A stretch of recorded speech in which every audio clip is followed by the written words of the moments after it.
Welcome back to Clear Vision for UPSC. So MCQ aptitude you need to qualify prelims 2024. ये MCQ aptitude आखिर है क्या?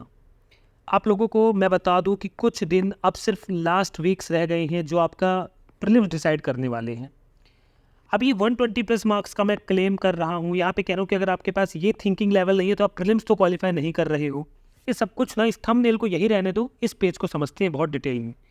UPSC prelims 2023 का paper में पूरा डिस्कस करूंगा क्वेश्चन की लैंग्वेज क्या है, लैंग्वेज ऑफ द क्वेश्चन कैसे हम डिटेक्ट करेंगे सही क्वेश्चन है गलत क्वेश्चन है, आंसर कैसे निकालेंगे, उसका डिटेल सॉल्यूशन पढ़ेंगे विद ऑप्शंस, ठीक है, solving paper with knowledge and common sense. और इसी के दम पे मैं कह रहा हूँ कि 120 प्लस आप स्कोर करोगे और जो इस तरीके से सोचना जानता है उसका एग्जाम क्वालिफाई हो जाएगा, उसमें बड़ी बात नहीं है।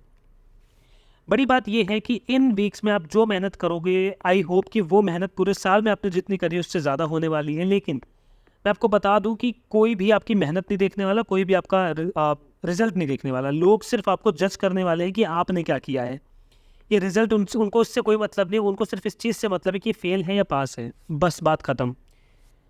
फिर से मैं कह रहा हूँ कि अगर आप ये पर्टिकुलर कॉमन सेंस एक अपने अंदर डेवलप कर लेते हो कि यूपीएससी के क्वेश्चंस आपको सॉल्व कैसे करने हैं, आप +30 और 35 प्लस मार्क्स स्कोर कर सकते हो। आपने अभी तक कितना भी पढ़ा हो, कितनी भी आपके पास नॉलेज हो, इसका तब तक कोई भी मतलब है ही नहीं जब तक आप इस तरीके से एक टॉपर की तरीके से एक स्मार्ट इंसान की तरह सोचते नहीं हो। This exam is all about smartness and common sense. So let's start with this UPSC prelims 2023 के पेपर के साथ पढ़ेंगे डिटेल सॉल्यूशन में कि आखिर करना क्या है। यूपीएससी की आंसर की आ चुकी है, उसी के बेसिस पे हम सब कुछ पढ़ेंगे। Let's start. आप लोग मेरी मानिए एक पेन और एक पेपर लेकर बैठो और जो जो चीज़ें मैं कहूँगा उसको नोट कर लेना। आपको वो गलतियाँ पेपर में नहीं करनी है, ठीक है। अब स्टार्ट करते हैं पहले क्वेश्चन से, ठीक है। यहाँ पे देखो, ये मैंने अटैच किया आप लोगों को दिखाने के लिए।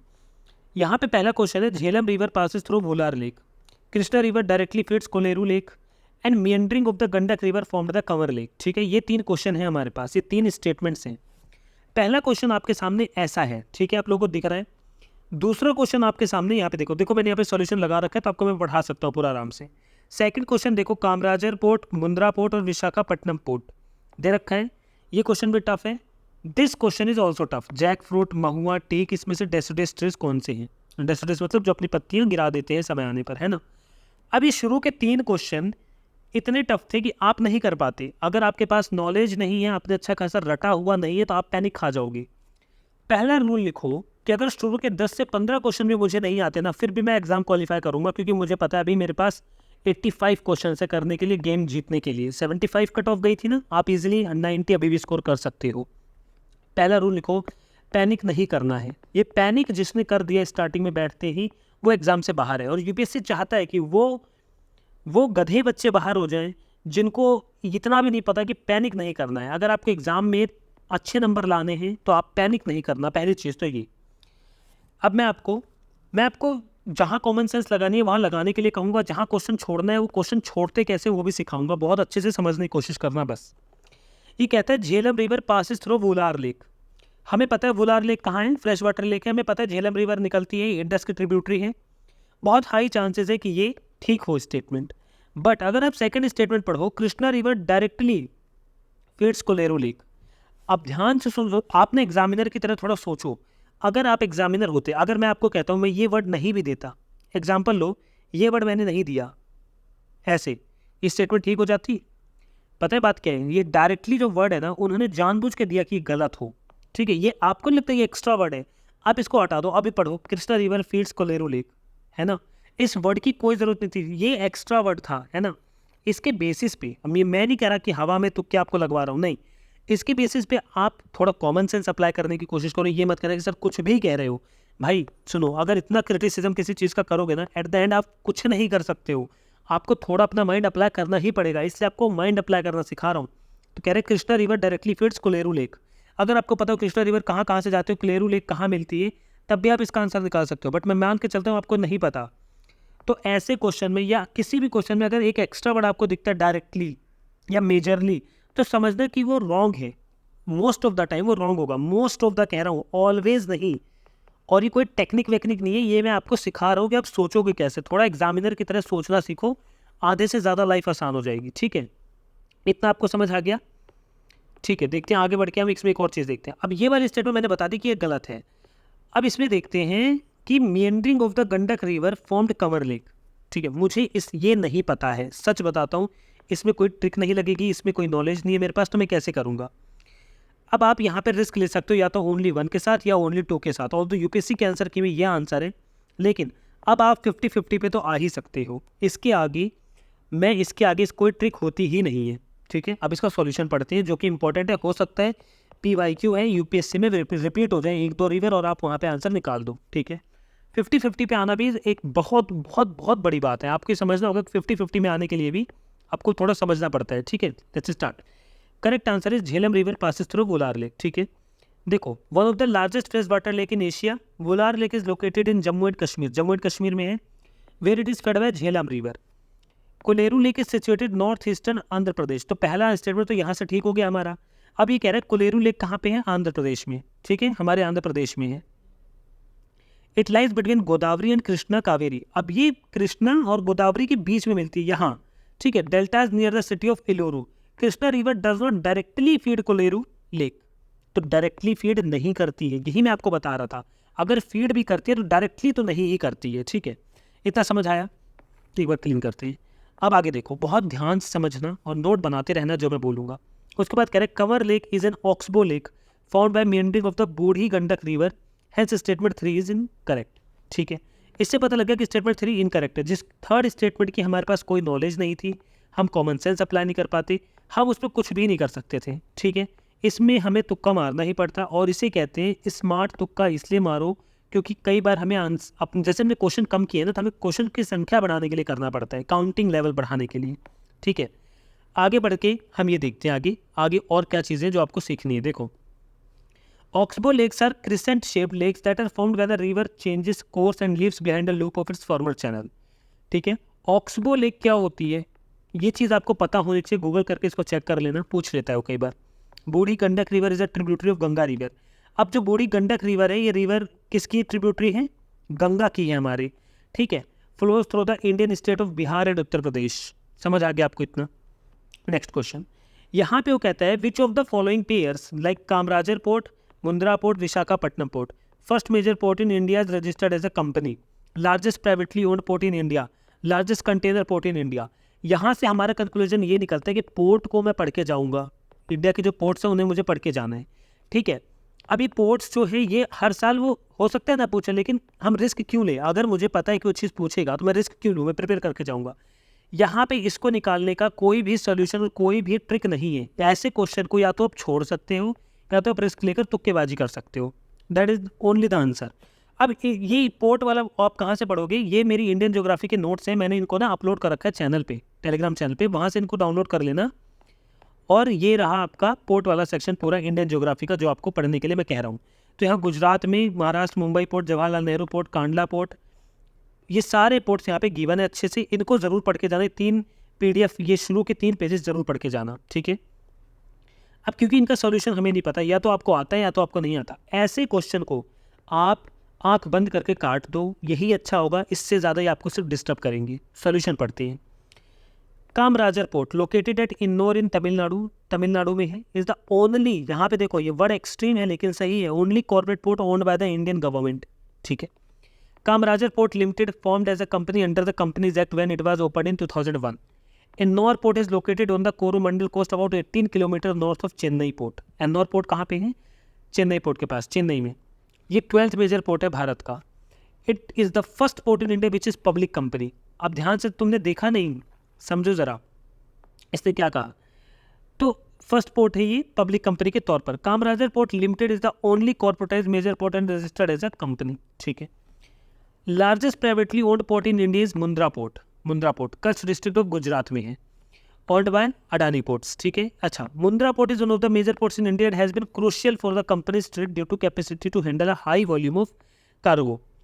अभी मैं आपको ना इसके कंक्लूजन बताऊंगा और आप शॉक्ड रह जाओगे। देखो, Mundra port India's biggest commercial port by volumes has overtaken state run Jawaharlal Nehru port trust. इसको ओवरटेक कर ले to become the country's largest container gateway. ठीक है, अब यहाँ से कंक्लूजन क्या निकलता है जो मैं आपको बताना चाहता हूँ, वो 1 मिनट रुक जाओ, मैं थोड़ा सा ना इसकी ये कम करता हूँ। अब देखो, यहाँ से कंक्लूजन ये निकलता है कि पोर्ट्स के ऊपर भी वो फालतू के पोर्ट्स के ऊपर क्वेश्चन नहीं पूछ रहे जिनमें कुछ खास बात है, या तो एक्सक्लूसिव इकोनॉमिक जोन है, या तो प्राइवेटली ओन्ड है, या तो लार्जेस्ट हैं बाय वॉल्यूम या बाय कैसे भी, या तो ट्रेड ज़्यादा है।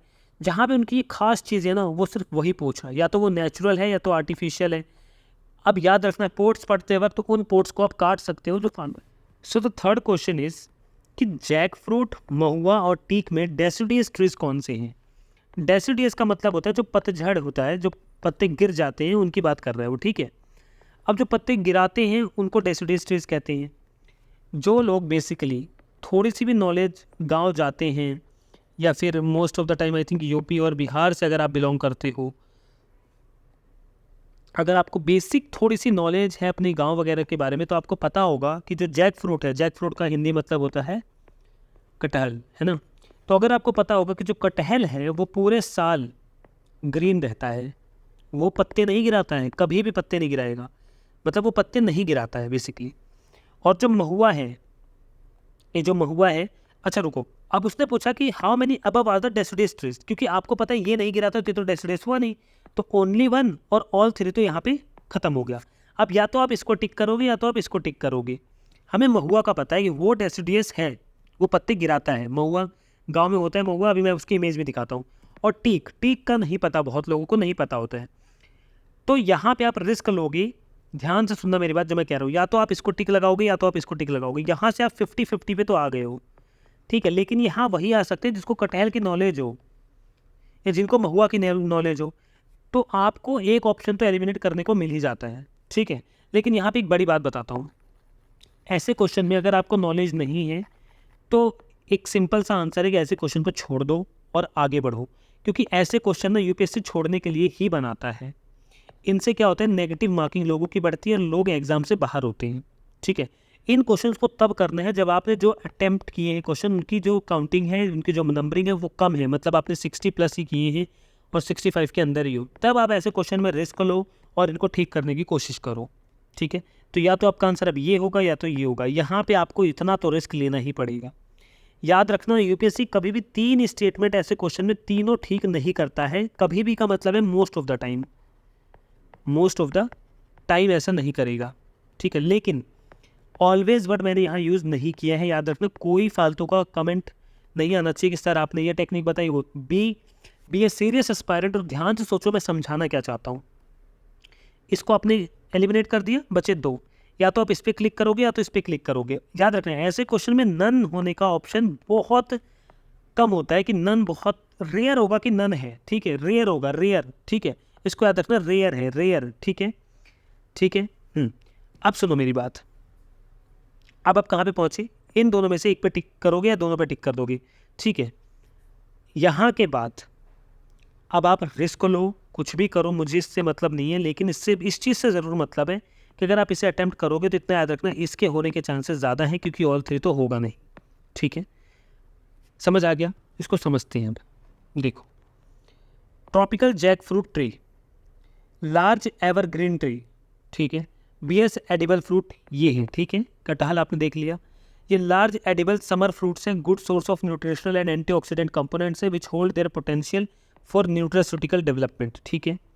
उसके बाद हमारा महुआ आ गया, ठीक है। गांव में अगर आप जाते हो, समर्स में आप जाओगे तो आप लोगों ने देखा होगा महुआ का जो रोल है ना गांव में, वो नेक्स्ट लेवल क्रेज है इस चीज़ का। Commonly known as mahua, large found in the dry deciduous forest of India, ठीक है। It found frequently in the central and northern plains forest of India. यहाँ पे बता रखे कि उसकी कुछ खास बातें हैं, उस पर नहीं जाते हैं, लेकिन इतना याद रखना प्रोडक्शन ऑफ बायोडीजल में इसका काम आता है।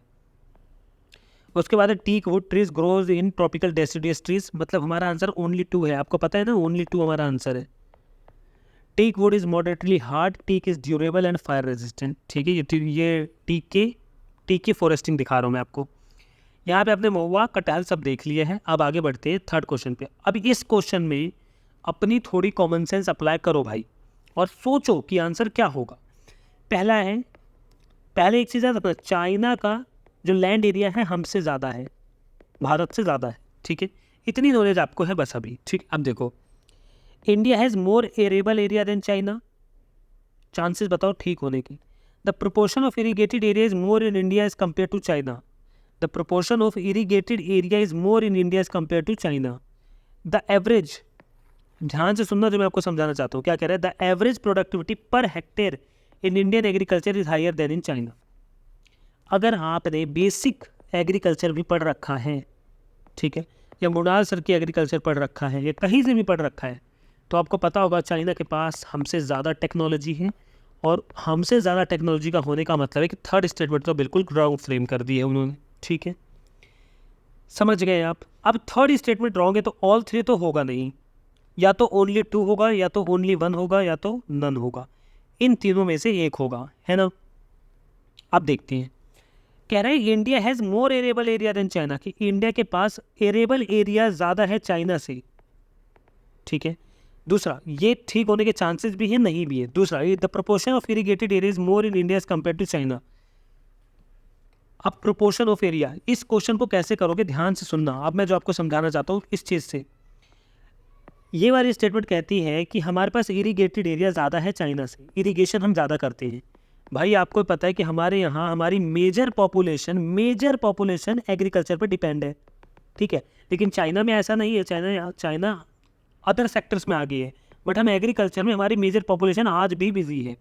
तो इस स्टेटमेंट के ठीक होने के ज़्यादा चांसेस हैं, है ना। कॉमन सेंस ही लगा रहा हूँ कि मैं कैसे एग्जाम में सोच के ये क्वेश्चन करता हूँ, कैसे करता मैं, ठीक है।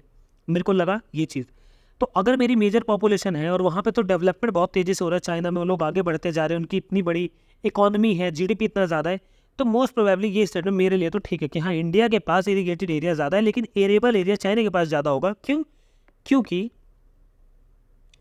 इसका रीज़न ये है क्योंकि चाइना के पास ज़मीन भी ज़्यादा है। मैं ये कॉमन सेंस अप्लाई करता हूँ, ठीक है, क्योंकि मेरे पास जो मेरी पुरानी नॉलेज है मैं उसके बेसिस पे इस क्वेश्चन को करना चाहता हूँ। तो मुझे लगता है फर्स्ट स्टेटमेंट रॉन्ग है और ये वाले स्टेटमेंट रॉन्ग है। अब कुछ लोग कहेंगे सर यूपीएससी के आंसर की आने के बाद ना आप कुछ भी क्लेम कर सकते हो। हाँ कर सकती है, ये तो सच है, लेकिन कॉमन सेंस के साथ जैसे पेपर सॉल्व किया था ना, अगर उस कॉमन सेंस को आप सीख गए ना तो आप भी कर सकते हो।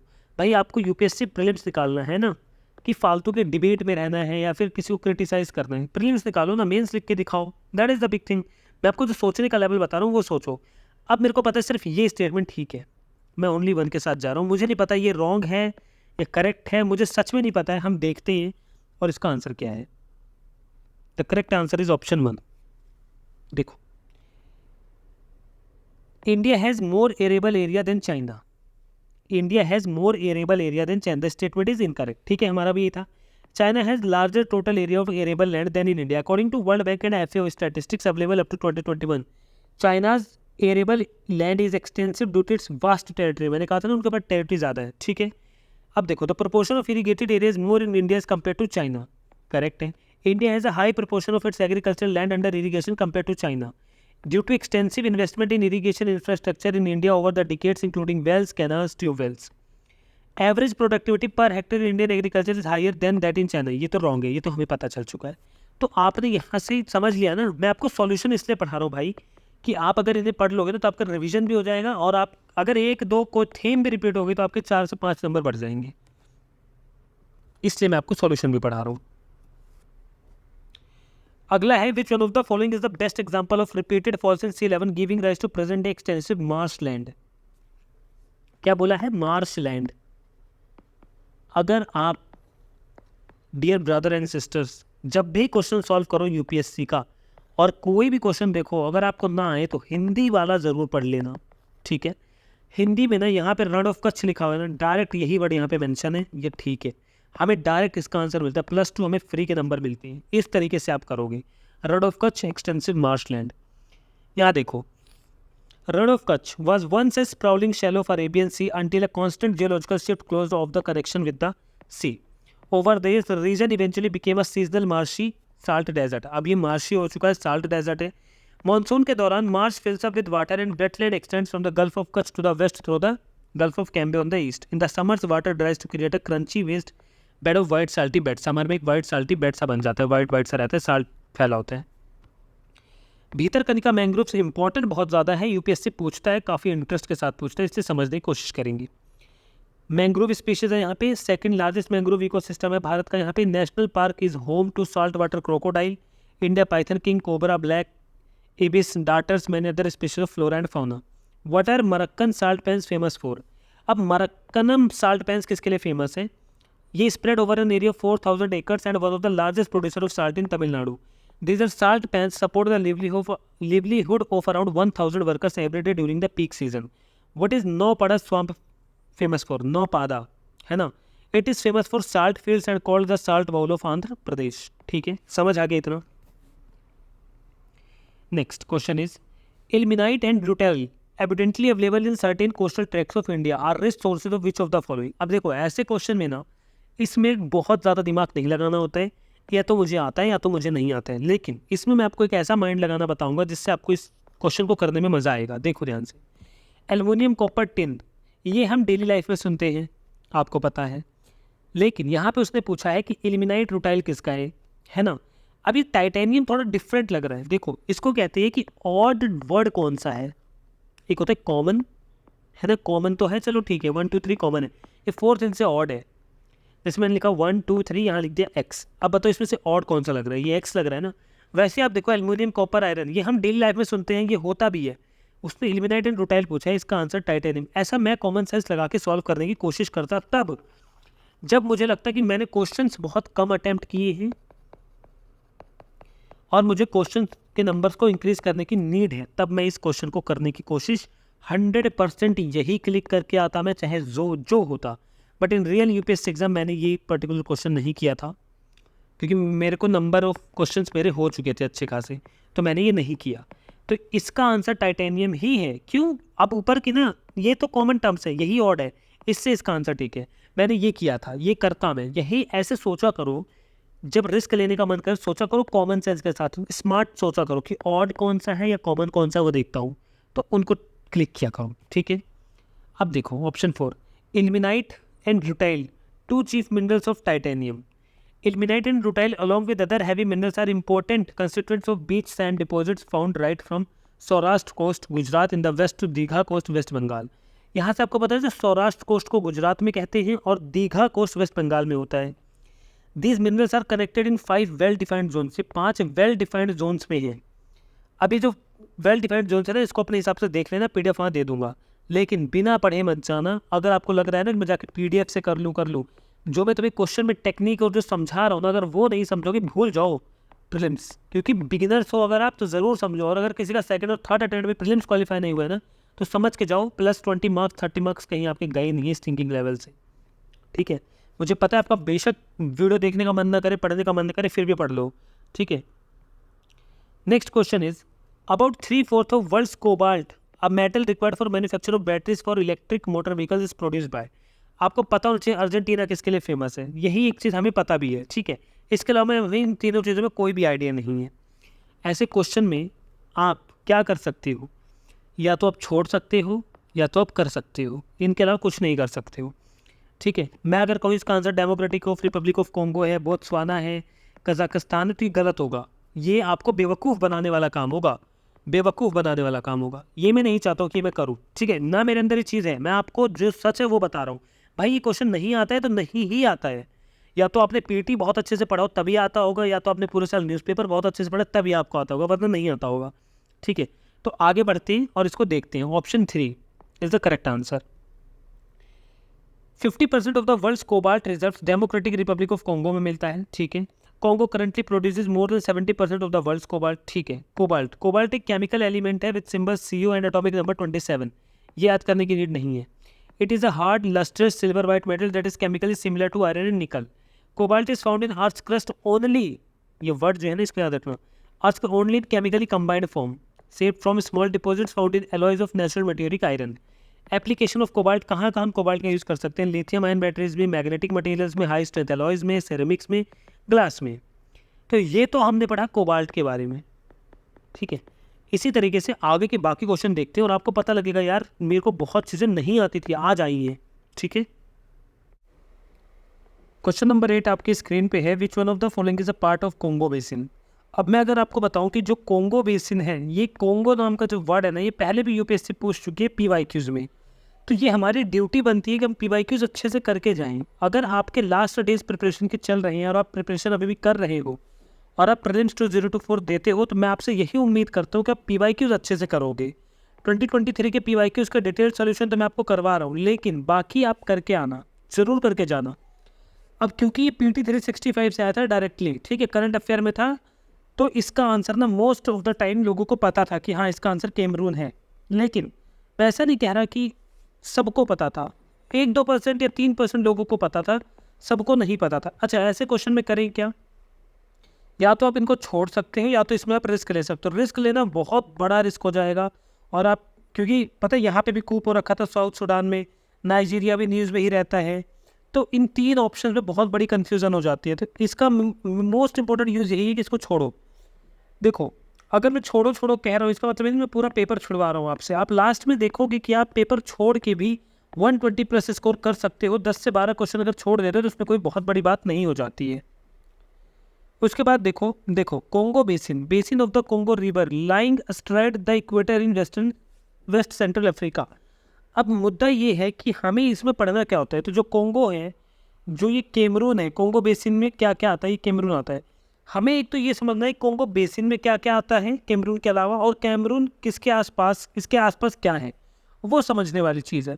तो इस पूरी चीज़ में वही दे रखा है। देखो, vast drainage area of Congo river includes almost the whole of Republic of Congo, पूरा रिपब्लिक ऑफ कोंगो। और आपको बता दूं, इस बार इसके ऊपर भी क्वेश्चन आया है, एक ही क्वेश्चन 2 चीज़ें से, democratic Republic of Congo, central African republic, western Zambia, northern Angola, parts of Cameroon, Tanzania, ठीक है। The Congo basin makes up one of the most important wilderness areas left on earth, ठीक है। At 500 million acres, it is larger than the state of Alaska and stands as the world's second largest tropical forest. तो यहाँ पे second largest tropical forest भी है। याद रखना, ये इन्फॉर्मेशन काफ़ी ज़्यादा इंपॉर्टेंट हो जाती है हमारे लिए। ऐसे क्वेश्चन में मैंने आपको एक चीज़ समझाई थी और अभी फिर से समझा रहा हूँ कि देखो, Amarkantak hills are at the confluence of Vindhya and Sahyadri range. जब एक चीज़ को 2 चीज़ों के साथ कंपेयर किया जाए, 1-2, तो वो statement most of the time wrong होती है, ठीक है। अब देखो, और जहाँ पे थोड़ा सा देखो, ये इस क्वेश्चन में ना आप रिस्क ले सकते हो अगर आपको नहीं आते तो, पहला पॉइंट। दूसरा, आपको नॉलेज नहीं है तो आपको रिस्क लेना ही पड़ेगा, ठीक है। तीसरा, रिस्क लेने में ही फ़ायदा है क्योंकि आपको थोड़ा से नंबर प्लस में लाने हैं, ठीक है। अब यहाँ पे आप टेक्निक अप्लाई कर सकते हो और अप्लाई करना ही बुद्धिमता होगी। क्यों? देखो, अब वो कहता है ब्लीग्रीरंगन हिल्स, आज भी मैं इसे प्रोनाउंस नहीं कर पाता, लेकिन फिर भी ईस्टर्न मोस्ट। भाई, आपको नहीं लगता कि ईस्टर्न मोस्ट लिखना क्या ज़रूरत है? ईस्ट भी लिख सकता था वो। ईस्टर्न मोस्ट लिखने की क्या नीड थी? सदर्न मोस्ट लिखने की क्या नीड थी? तो ये हमारे स्टेटमेंट को थोड़ा सा क्या बनाते हैं, एक्सट्रीम, ठीक है। पार्ट ऑफ वेस्टर्न घाट्स, सोचो, अपना माइंड अप्लाई करो, आप एग्जामिनर की तरह सोचो। अब अगर आप एग्जामिनर हो, आप ये देखकर स्टेटमेंट गलत कर देते हो। अगर आप एक अच्छे एग्जामिनर हो, थोड़े बुद्धिमान अपने आप को समझते हो, तो आप ऐसे बनाओगे, Seshachalam hills constitute the south part of western Ghats. Southern most तो नहीं लिखते, है ना। समझो ज़रा, इतना एक्सट्रीम में क्यों जाते हैं आप? तो पहले रूल के हिसाब से कि एक्सट्रीम स्टेटमेंट रॉन्ग होती है, मैं रिस्क लेने के तौर पर अपना माइंड अप्लाई करने पर इन दोनों को रॉन्ग कहूँगा। और क्योंकि मैंने पढ़ा है कि जब ये 2 चीज़ों के बीच से एक को कंपेयर किया जाता है तो वो रॉन्ग होता है, मोस्ट ऑफ द टाइम होता है, ऑलवेज नहीं। क्योंकि आप अगर यूपीएससी के पैटर्न को समझो तो भी आपको समझ आएगा। लेकिन मैं मान के चलता हूँ कि आपने इन दोनों को तो गलत कह दिया, मतलब 2 स्टेटमेंट चलेगी, ओनली 2। अब देखो, ये दोनों चलेगी 3, या तो ऑल 3 तो नहीं होगा, ठीक है, या तो नन होगा या तो ओनली 1 होगा, ना ये होगा, ठीक है, क्योंकि बची सिर्फ ये स्टेटमेंट है। तो ओनली 1 हो सकता है या नन हो सकता है। अब आपको एक और रूल बता दूं यहीं पे, ऐसी स्टेटमेंट में नन होने का बहुत कम चांस होता है, बहुत कम, लिटरली बहुत कम चांस। थिंक करो थोड़ा सा कि यूपीएससी ऐसा क्यों बनाएगी कि वो सारे क्वेश्चन को गलत दे दे, ठीक है। तो जब अब यहाँ पे 2 रूल मैंने आपको समझा दिए, लेकिन क्योंकि पहला रूल कहता है कि ये जो स्टेटमेंट है इन दोनों के बीच से कंपेयर हो रही है, इस स्टेटमेंट को अगर आप रॉन्ग मानते हो तो आपका नन आंसर है, अगर आप इसको सही मानते हो तो आपका ओनली 1 आंसर है। तो अगर मैं पहला रूल फॉलो करूँ तो इसका आंसर नन है, और नन ही है इसका आंसर। मैं आपको आंसर निकालना सिखा रहा हूँ कि आप आंसर निकाल कैसे सकते हो। थोड़ा थिंकिंग प्रोसेस डेवलप करो, टेक्निक के साथ मैं आपको अप्लाई करना सिखा रहा हूँ कि आप कैसे करोगे। अच्छा, कुछ लोग ओनली 1 लगा के आएंगे, और इसमें भी कोई बुराई नहीं है यार, आपके क्वेश्चन गलत होने ही है, कुछ तो नेगेटिव मार्क्स आपके आएंगे ही ना। तो ऐसे क्वेश्चन में रिस्क लेकर अगर आप ओनली 1 और नन पे जाते हो ना, तो हाई चांसेस है कि आप ठीक करोगे, अगर आपके पास ट्रिक भी है, थोड़ी नॉलेज भी है, ठीक है, विंध्या और सह्याद्री रेंज की लोकेशन ज़रा भारत के मैप में ज़रा याद करने की कोशिश करो कहाँ पे है, तो आपको पता लगेगा कि विंध्या सह्याद्री इनके रेंजेस कहाँ हैं, और प्लस अमरकंटक हिल्स याद करो कहाँ पे है, आपको खुद ही पता चल जाएगा कि हाँ गड़बड़ है स्टेटमेंट में। यहाँ पे देखो, the correct answer is none. Amarkantak is situated in Anuppur district of state of Madhya Pradesh at an altitude of 1065 meter of the meeting place of Vindhya and Satpura mountain ranges amidst Silvan surroundings. Hence statement 1 is incorrect हो गई है ना। वही ये बिलीरंगर hills जो है वो south eastern Karnataka में है, साउथ ईस्टर्न कर्नाटका में है, और इसने क्या कहा था, eastern most part of Satpura range में है। It is home to ecosystem that are unique to both the mountain ranges since it is located at the northwest of the Western Ghats and westernmost edge of Eastern Ghats. It supports a diverse flora and fauna. ठीक है, वहीं Seshachalam hills hill ranges of eastern Ghat southern Andhra Pradesh state southern east India. अब यहाँ से इस map से भी आपको पता लग जाएगा, इसलिए मैं कहता हूँ हमेशा मैप जरूर देख के जाओ। याद नहीं होता it's okay, but at least map देख के जाओ, वहाँ पे आप थोड़ा सा रिकॉल करने की कोशिश करोगे, आपका आंसर आ सकता है। तो the next question is with reference to India's projects on connectivity consider the following statements. ध्यान से सुनना। East west corridor under golden quadrilateral project connects Dibrugarh and Surat. ठीक है, सेम पहले वाले की तरह याद करो, मैंने कहा था कि अमरकंटक को वो सह्याद्री और विंध्या से जोड़ रहा है, तो ये स्टेटमेंट गलत थी। फिर कह रहे हैं trilateral highway connects Moreh in Manipur and Chiang Mai in Thailand by Myanmar. Bangladesh China India Myanmar economic corridor connects Varanasi in Uttar Pradesh with Kunming in China. अब यहाँ से आप एक चीज़ अगर समझने की कोशिश करो, अपना माइंड लगाओ कि जब भी क्वेश्चन आपको इतना बड़ा दिखे ना, वो उतना ही ईजी होता है। इतनी एक्स्ट्रा इन्फॉर्मेशन जब देने लग जाए ना कि मोरही Manipur Chiang Mai in Thailand, अब खुद सोचो अगर उसे ऑप्शन अच्छे ही बनाने होते तो इसे हटा देता, इसे भी हटा देता, और वो सीधा ऐसे करता trilateral highway connects Manipur and Thailand by Myanmar. ठीक है, ये भी तो है ना, ठीक है ना, होता ना इसको, लेकिन उसने क्या किया, बहुत डीप वाराणसी उत्तर प्रदेश। क्या ज़रूरत है मुझे इस इन्फॉर्मेशन की, कनमिंग इन चाइना, मुझे हो सकता है ये ठीक हो सकता है ठीक हो, बट एक्स्ट्रा इन्फॉर्मेशन है ना, नहीं चाहिए थी। और ये वाला कहता है कि एक स्टेटमेंट को आप फिर से 2 से कर रहे हो, तो इसका आंसर क्या होगा, तीनों स्टेटमेंट को अगर मैं मानूँ तो नन होगा। ठीक है, फिर से मैं एक चीज़ समझा दूँ, एक मिनट, इसमें एक मेन चीज़ समझा दूँ। ऐसा नहीं है कि मैंने आंसर देख रखा है इसलिए मुझे आंसर पता है, मैं आपको ये सिखा रहा हूँ कि आप थिंक कैसे करोगे। ये थिंकिंग करना ना इस वेरी इंपॉर्टेंट। अगर आप थिंकिंग प्रोसेस अपना डेवलप कर लो ना, तो आपका काम हो जाए। अगर आप सोच के काम करोगे ना, आप अपना माइंड एग्जामिनर की तरह अप्लाई करने की कोशिश करो, एग्जामिनर की तरह, आपका बेड़ा पार हो जाएगा। आप अगर 2023 के सॉल्यूशन भी करके चले जाओ ना, आप 20+ मार्क्स एक्स्ट्रा स्कोर कर सकते हो, इसलिए मैं इसमें सॉल्यूशन भी करवा रहा हूँ। So the answer is none. ठीक है, golden quadrilateral project network connects, कह रहा है कि Srinagar in north of Kanyakumari to north of Kanyakumari in the south, Silchar in the east to Porbandar in the west. Trilateral highway connects Moreh in Manipur, Mae Sot in Thailand by Myanmar. A major part of the trilateral highway is the road network in Myanmar. Many of the original elements of the TLH have been recently completed or upgraded. The bypass road connecting Mayawadi and, अब ये जो extra information है, literally कह रहा हूँ, इसको कहीं जानने की भी नीड नहीं है, वो तो बस मैं इसलिए पढ़ा रहा हूँ कि आप समझ जाओ, बाकी नीड नहीं है। वहीं देखो, Bangladesh in China, Bangladesh China India Myanmar economic corridor connects Kolkata with Kunming in China. अब वाराणसी भैया कहाँ है, आप खुद सोचो, यहाँ वाराणसी है, यहाँ पे कनमिंग चाइना, कहाँ से जुड़ के जाओगे। ठीक है, अब यहाँ पे हमारा कोलकाता, यहाँ से चलो यहाँ चले भी गए, ये क्या इतना बड़ा क्या काम है। तो इस तरीके से सोचा करो कि आखिर वो एग्जामिनर हैं और वो कैसे क्वेश्चन को गलत बनाएगा। Instead of making statements right, they are trying to make them wrong, है ना। Now India despite having uranium deposits depend on coal for most of its electricity production. पूरे साल हम पढ़ते हैं, बाय नॉलेज हमें ये पता है। दूसरा, uranium enriched to the extent of at least 60%। मैंने पहले कहा था जहाँ डाटा आएगा मोस्ट ऑफ द टाइम, मैं फिर से कह रहा हूँ, ऑलवेज हमेशा यूज़ नहीं कर रहा हूँ। अब कुछ निब्बे आएंगे और वो कहेंगे कि आपकी ट्रिक तो वर्क ही नहीं कर रहे। भाई ये ट्रिक नहीं है, you have to apply your mind. Always is a extreme word, I am not using this, I am using most of the time ऐसा होता है, वो ठीक होता है। अब 60% है, तो ये डाटा मैंने बोला क्या, अगर मोस्ट ऑफ द टाइम अगर डाटा दे रखा है तो गलत होगा ही होगा। ठीक है, क्योंकि सेकंड स्टेटमेंट के बारे में मुझे इतनी नॉलेज है नहीं, बट पहली मुझे पता है। ठीक है, ऐसे क्वेश्चन में स्टेटमेंट वाले का फ़ायदा ये है कि अगर रॉन्ग स्टेटमेंट आपने ढूंढ लिया तो आपका आंसर आ गया, है ना। आपको पता है ये सेकंड रॉन्ग है, सेकंड इज इनकरेक्ट। यहाँ पे है ना स्टेटमेंट सेकंड इज इनकरेक्ट, हाँ स्टेटमेंट वन ऑटोमेटिकली करेक्ट हो जाती है। हमारा आंसर क्या आता है? सी। देखो option 3, in India major production of electricity is achieved through coal thermal power plant which is around 75% of the total power generation. उसने बताया 75%, ठीक है।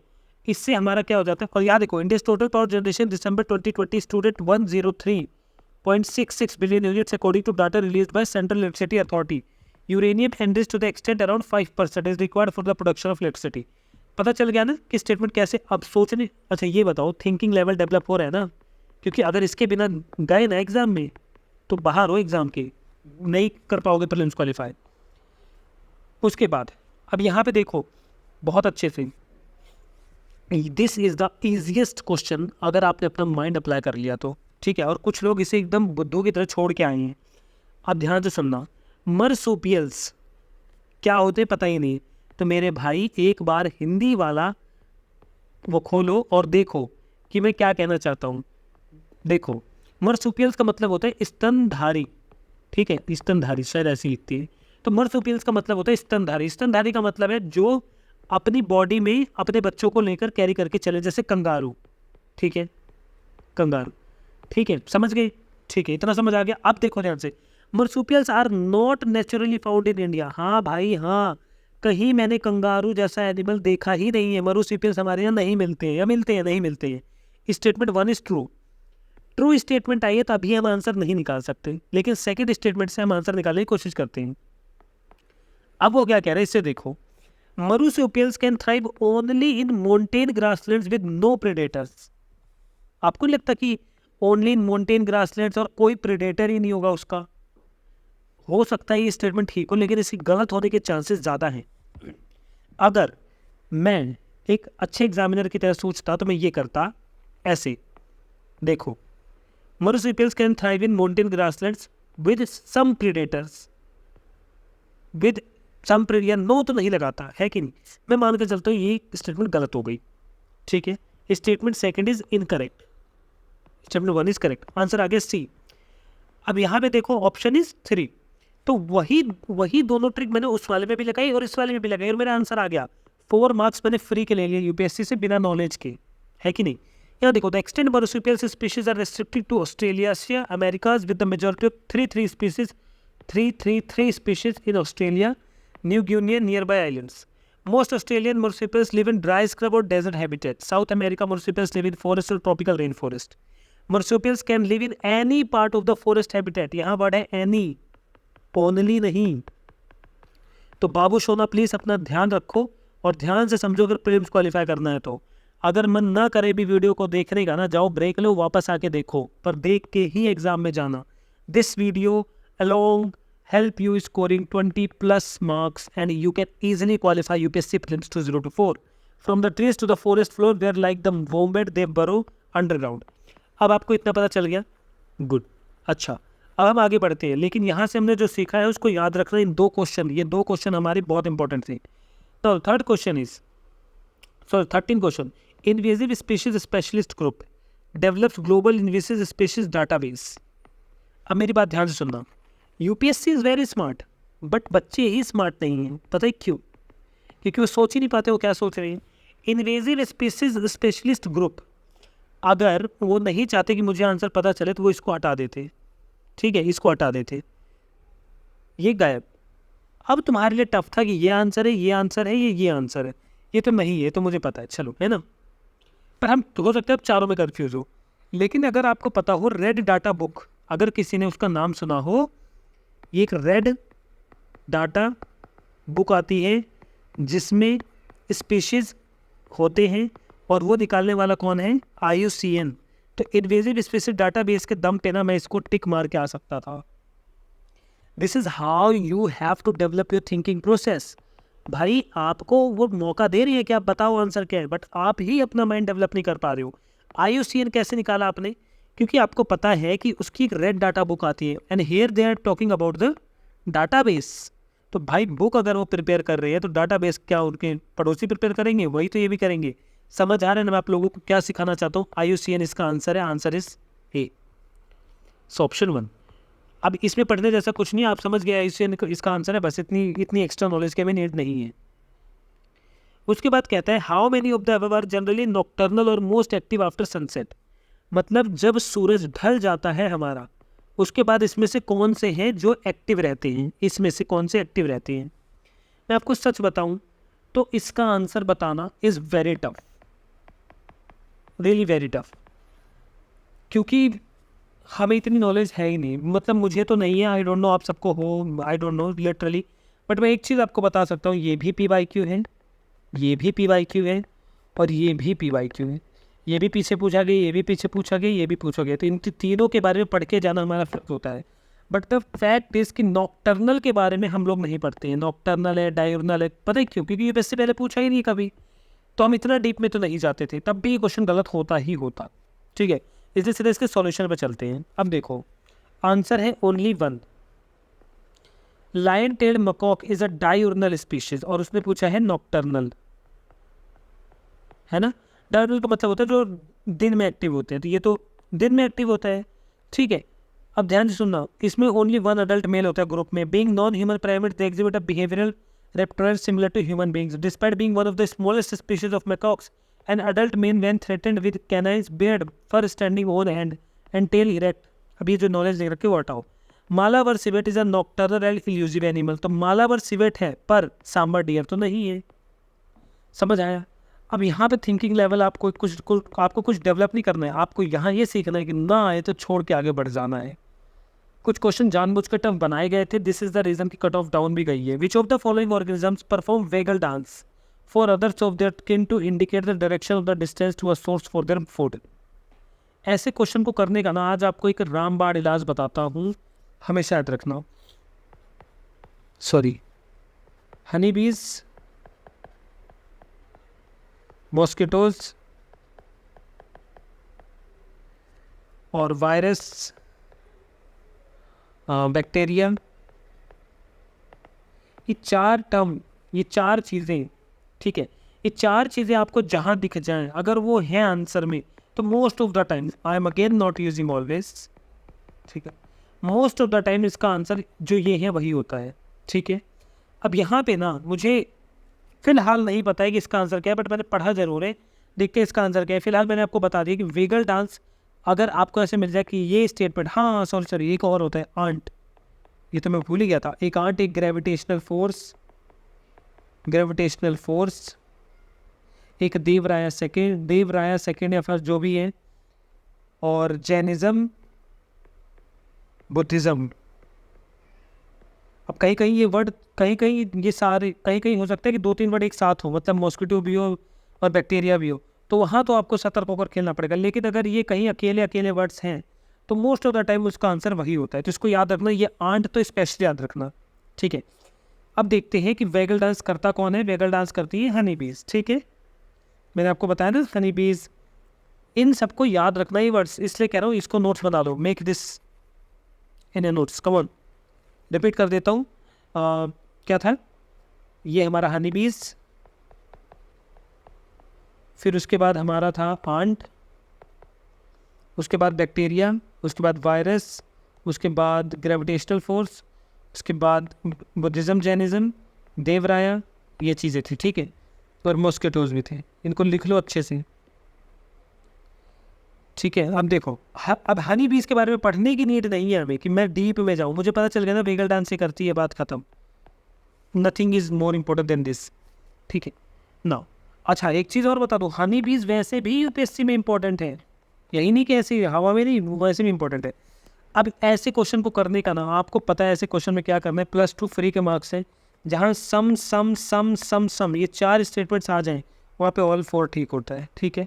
क्योंकि देखो सम ना एक बहुत पॉजिटिव चीज़ है, ये कभी भी रॉन्ग हो ही नहीं सकता, एक एक्सेप्शनल रूल है ये जो कभी रॉन्ग नहीं होगा, ये ठीक ही होगा, ठीक है, ऑलवेज हमेशा ठीक होगा। तो इसका आंसर ऑल 4, ठीक है, इसका पढ़ाया नहीं जा, इसका सॉल्यूशन नहीं बताया मैंने।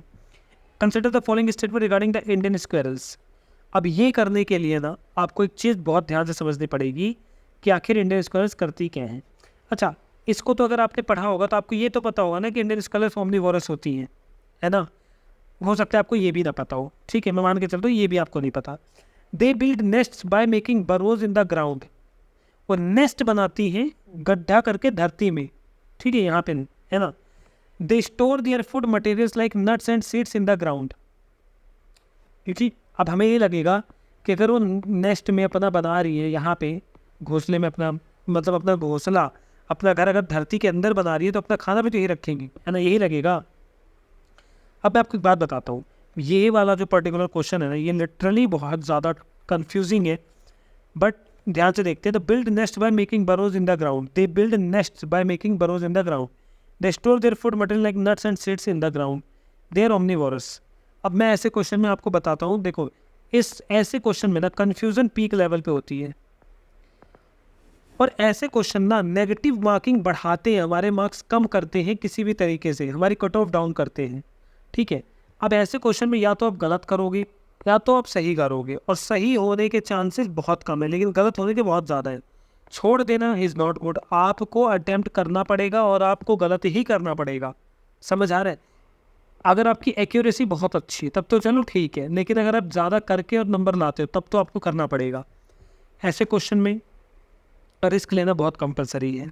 आंसर इज़ ओनली 2, क्योंकि जो स्क्वेरल्स होते हैं ना वो ट्रीज़ के अंदर अपना वो नेस्ट बनाती हैं, ना कि ज़मीन पे।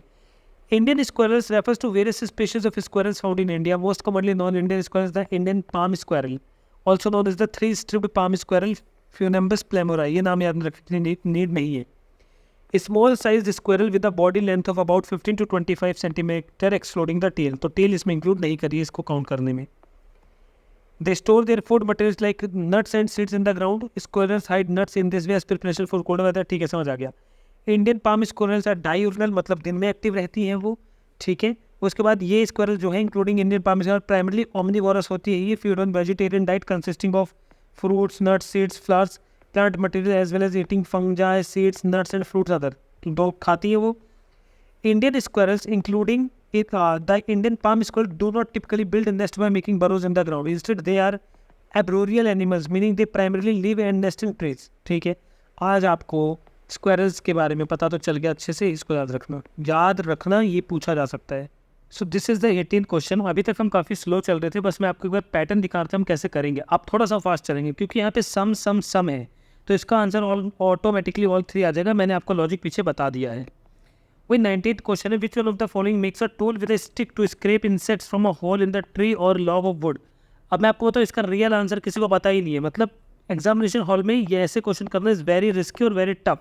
आंसर वैसे इसका औरंगुटान है। अब इसके बारे में पढ़ना एक बेवकूफ़ी होगी, इसके बारे में पढ़ना इंपॉर्टेंट नहीं है, हमें इस क्वेश्चन ऐसे क्वेश्चन को छोड़ना है, ये ज़्यादा जानना ज़रूरी है। ये डायरेक्ट क्वेश्चन इतना ज़्यादा फैक्चुअल है, किसी को नहीं आता था, इसको छोड़ ही सकते हैं सिर्फ, ठीक है। अच्छा, ओरंगुटान्स जो है वो एक large primate native to the rain forest of Borneo and Sumatra, यहाँ पाए जाते हैं, ठीक है, साउथ ईस्ट एशिया में। They are closely related to humans and are one of the great ape species. अब यहाँ की अपीयरेंस, एर्बोरियल लाइफस्टाइल और orangutans are known for the tool using behaviour, using sticks और other objects as tools to accomplish various task including scraping insects from tree holes और logs, ठीक है। Orangutan के बारे में हमने जान लिया, इससे ज़्यादा जानने की लिटरली कोई नीड नहीं है, ठीक है, जस्ट ट्रस्ट मी। देखो, in the making of how many of the above hydrofluorocarbons are used, UPSC के अकॉर्डिंग इसका एक ऑप्शन गलत है, मतलब ऑल 3 इसका आंसर आना चाहिए।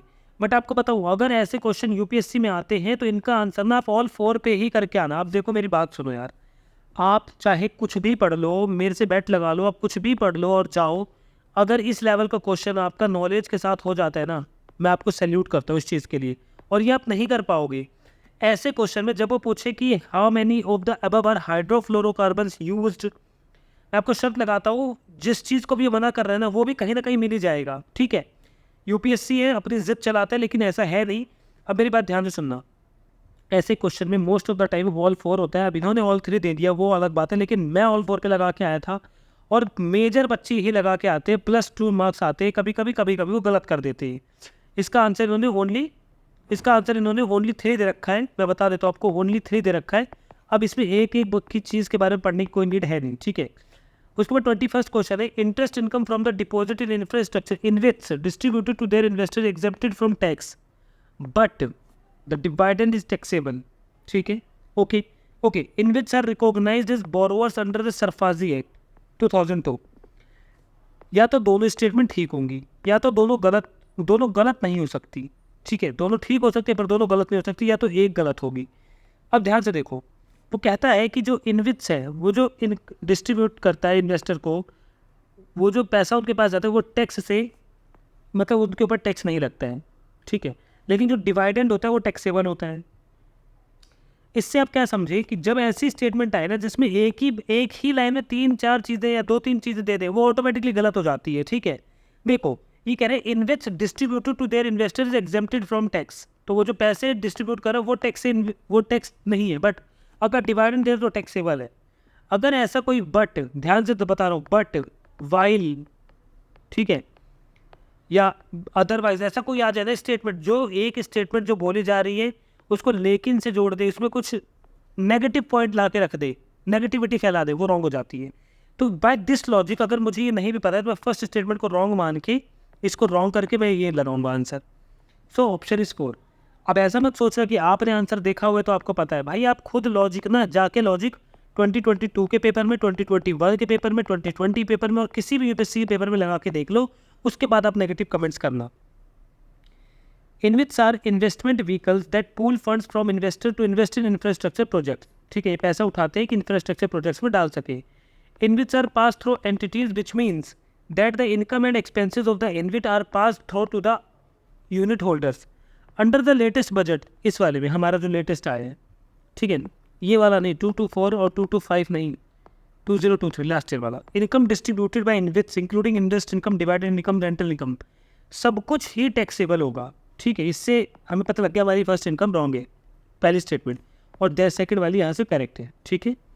उसके बाद कहता है, ध्यान से देखना, यहाँ पे भी आप ना सिर्फ अपने नॉलेज से कर सकते हो। देखो, in the post pandemic recent past many central banks world wide had carried out interest rate hikes, ठीक है, उन्होंने इंटरेस्ट रेट बढ़ा दिए। क्यों बढ़ा दिए? क्योंकि इन्फ्लेशन बहुत ज़्यादा था, तो पैसा वापस आना चाहिए बैंक में, इन्फ्लेशन कम है ना। तो पहली स्टेटमेंट तो ठीक है, लॉजिक से सबको पता है चीज़। तो दूसरा, सेंट्रल बैंक जनरली एज्यूम करते हैं कि वो ये करके ना, यहाँ पे ये लिखा कंज्यूमर प्राइसेस मॉनेटरी पॉलिसी में, तो उनका कहने का मतलब है ये वाला जो ऊपर काम किया इसको करके वो लोग इन्फ्लेशन को कंट्रोल कर सकते हैं। तो हाँ, कर सकते हैं। तो यही both statement 1 and 2 are correct. Statement second is not the correct explanation of, ये रॉन्ग होगा। यहाँ पे is the correct explanation of statement, तो ये वाला होगा। वो कह रहा है कि अगर वो इंटरेस्ट रेट बढ़ा देंगे, बैंकों ने बोला कि मैं आपको लोन नहीं दूंगा, अगर आपको लोन चाहिए तो पहले हम आपको 5% ब्याज देना पड़ता था, 12% देना पड़ेगा, तो कोई लोन लेगा ही नहीं, बहुत कम लोग लोन लेंगे, है कि नहीं। ये ऐसा भी हो सकता है कि जैसे 5% बैंक ने बोला कि मैं आपको दूंगा अगर आप पैसे जमा कर दोगे, तो तब भी लोग पैसे जमा कर देंगे। तो पहले स्टेटमेंट तो ठीक है। तो ये वाला जो स्टेप है उसे कहते हैं मॉनेटरी पॉलिसी भी काम करना। तो वो कह रहे हैं कि क्या मॉनेटरी पॉलिसी का यूज़ करके ये कर सकता है, तो हाँ वही कर रहा है, इसलिए फर्स्ट स्टेटमेंट हमारी करेक्ट है। सेम चीज़, real interest rates have rapidly increase recently as monetary policy tightened in response to higher inflation. Central banks control inflation by increasing interest rates in few ways. पहले जैसे more expensive कर देते हैं वो पैसे को, आप समझ गए ना, इकोनॉमिक का कोर कॉन्सेप्ट है ये। अब यहाँ पे देखो, carbon markets are likely to be one of the most wide spread tools in the fight against climate change. हमें पता है कि कार्बन मार्केट ऐसा होती है। अब ये ठीक है, या तो ये ठीक होगा, ठीक है, ध्यान से सुनना, या तो ये ठीक होगा या तो ये गलत होगा। अब ये दो ऑप्शन है हमारे पास। अब ध्यान सुनना क्या कह रहे हैं। Carbon markets transfer resources from private sector to the state. वो रिसोर्स ट्रांसफर कर रहा है प्राइवेट सेक्टर से स्टेट पे। अब आपको चीज़, जेनुइनली मैं ये क्वेश्चन गलत करके आया था, इसलिए कि मुझे लगा कि यार वो रिसोर्स कौन सा प्राइवेट सेक्टर का स्टेट के पास भेज रहे हैं, मुझे ये लगा। बट द थिंग इज कि यहाँ पे कुछ और समझाने की कोशिश करिए, अभी मैं सॉल्यूशन में पढ़ाता हूँ आपको। बट इसका जो आंसर है ना वो ये है, both statement 1 and 2 are correct and second is the correct explanation of statement 1। देखो, okay, the answer is option 2। Wait a minute guys, sorry, statement 2 is not the correct explanation of statement 1। ठीक है, एक बार देखते हैं क्या है। वैसे भी मैं इसमें काफ़ी कंफ्यूज था इस वाले में पर्टिकुलरली, इससे आपको अच्छे से पढ़ाना पड़ेगा। कार्बन मार्केट एक एवरग्रीन टॉपिक है, अच्छे से पढ़ लेना। Carbon markets are considered one of the most wide spread tools in the fight against climate change. ये तो हमें पता था, लेकिन carbon markets work on the principle of carbon pricing which aims to put a financial value on carbon dioxide. ठीक है, कि अगर आप कार्बन डाइऑक्साइड के एमिशन करोगे तो आपको कुछ पेनल्टी या पैसे भरने पड़ेंगे। Basic idea is to create a market for trading carbon credits or permits, where companies or entities that emit greenhouse gases can buy or sell these permits.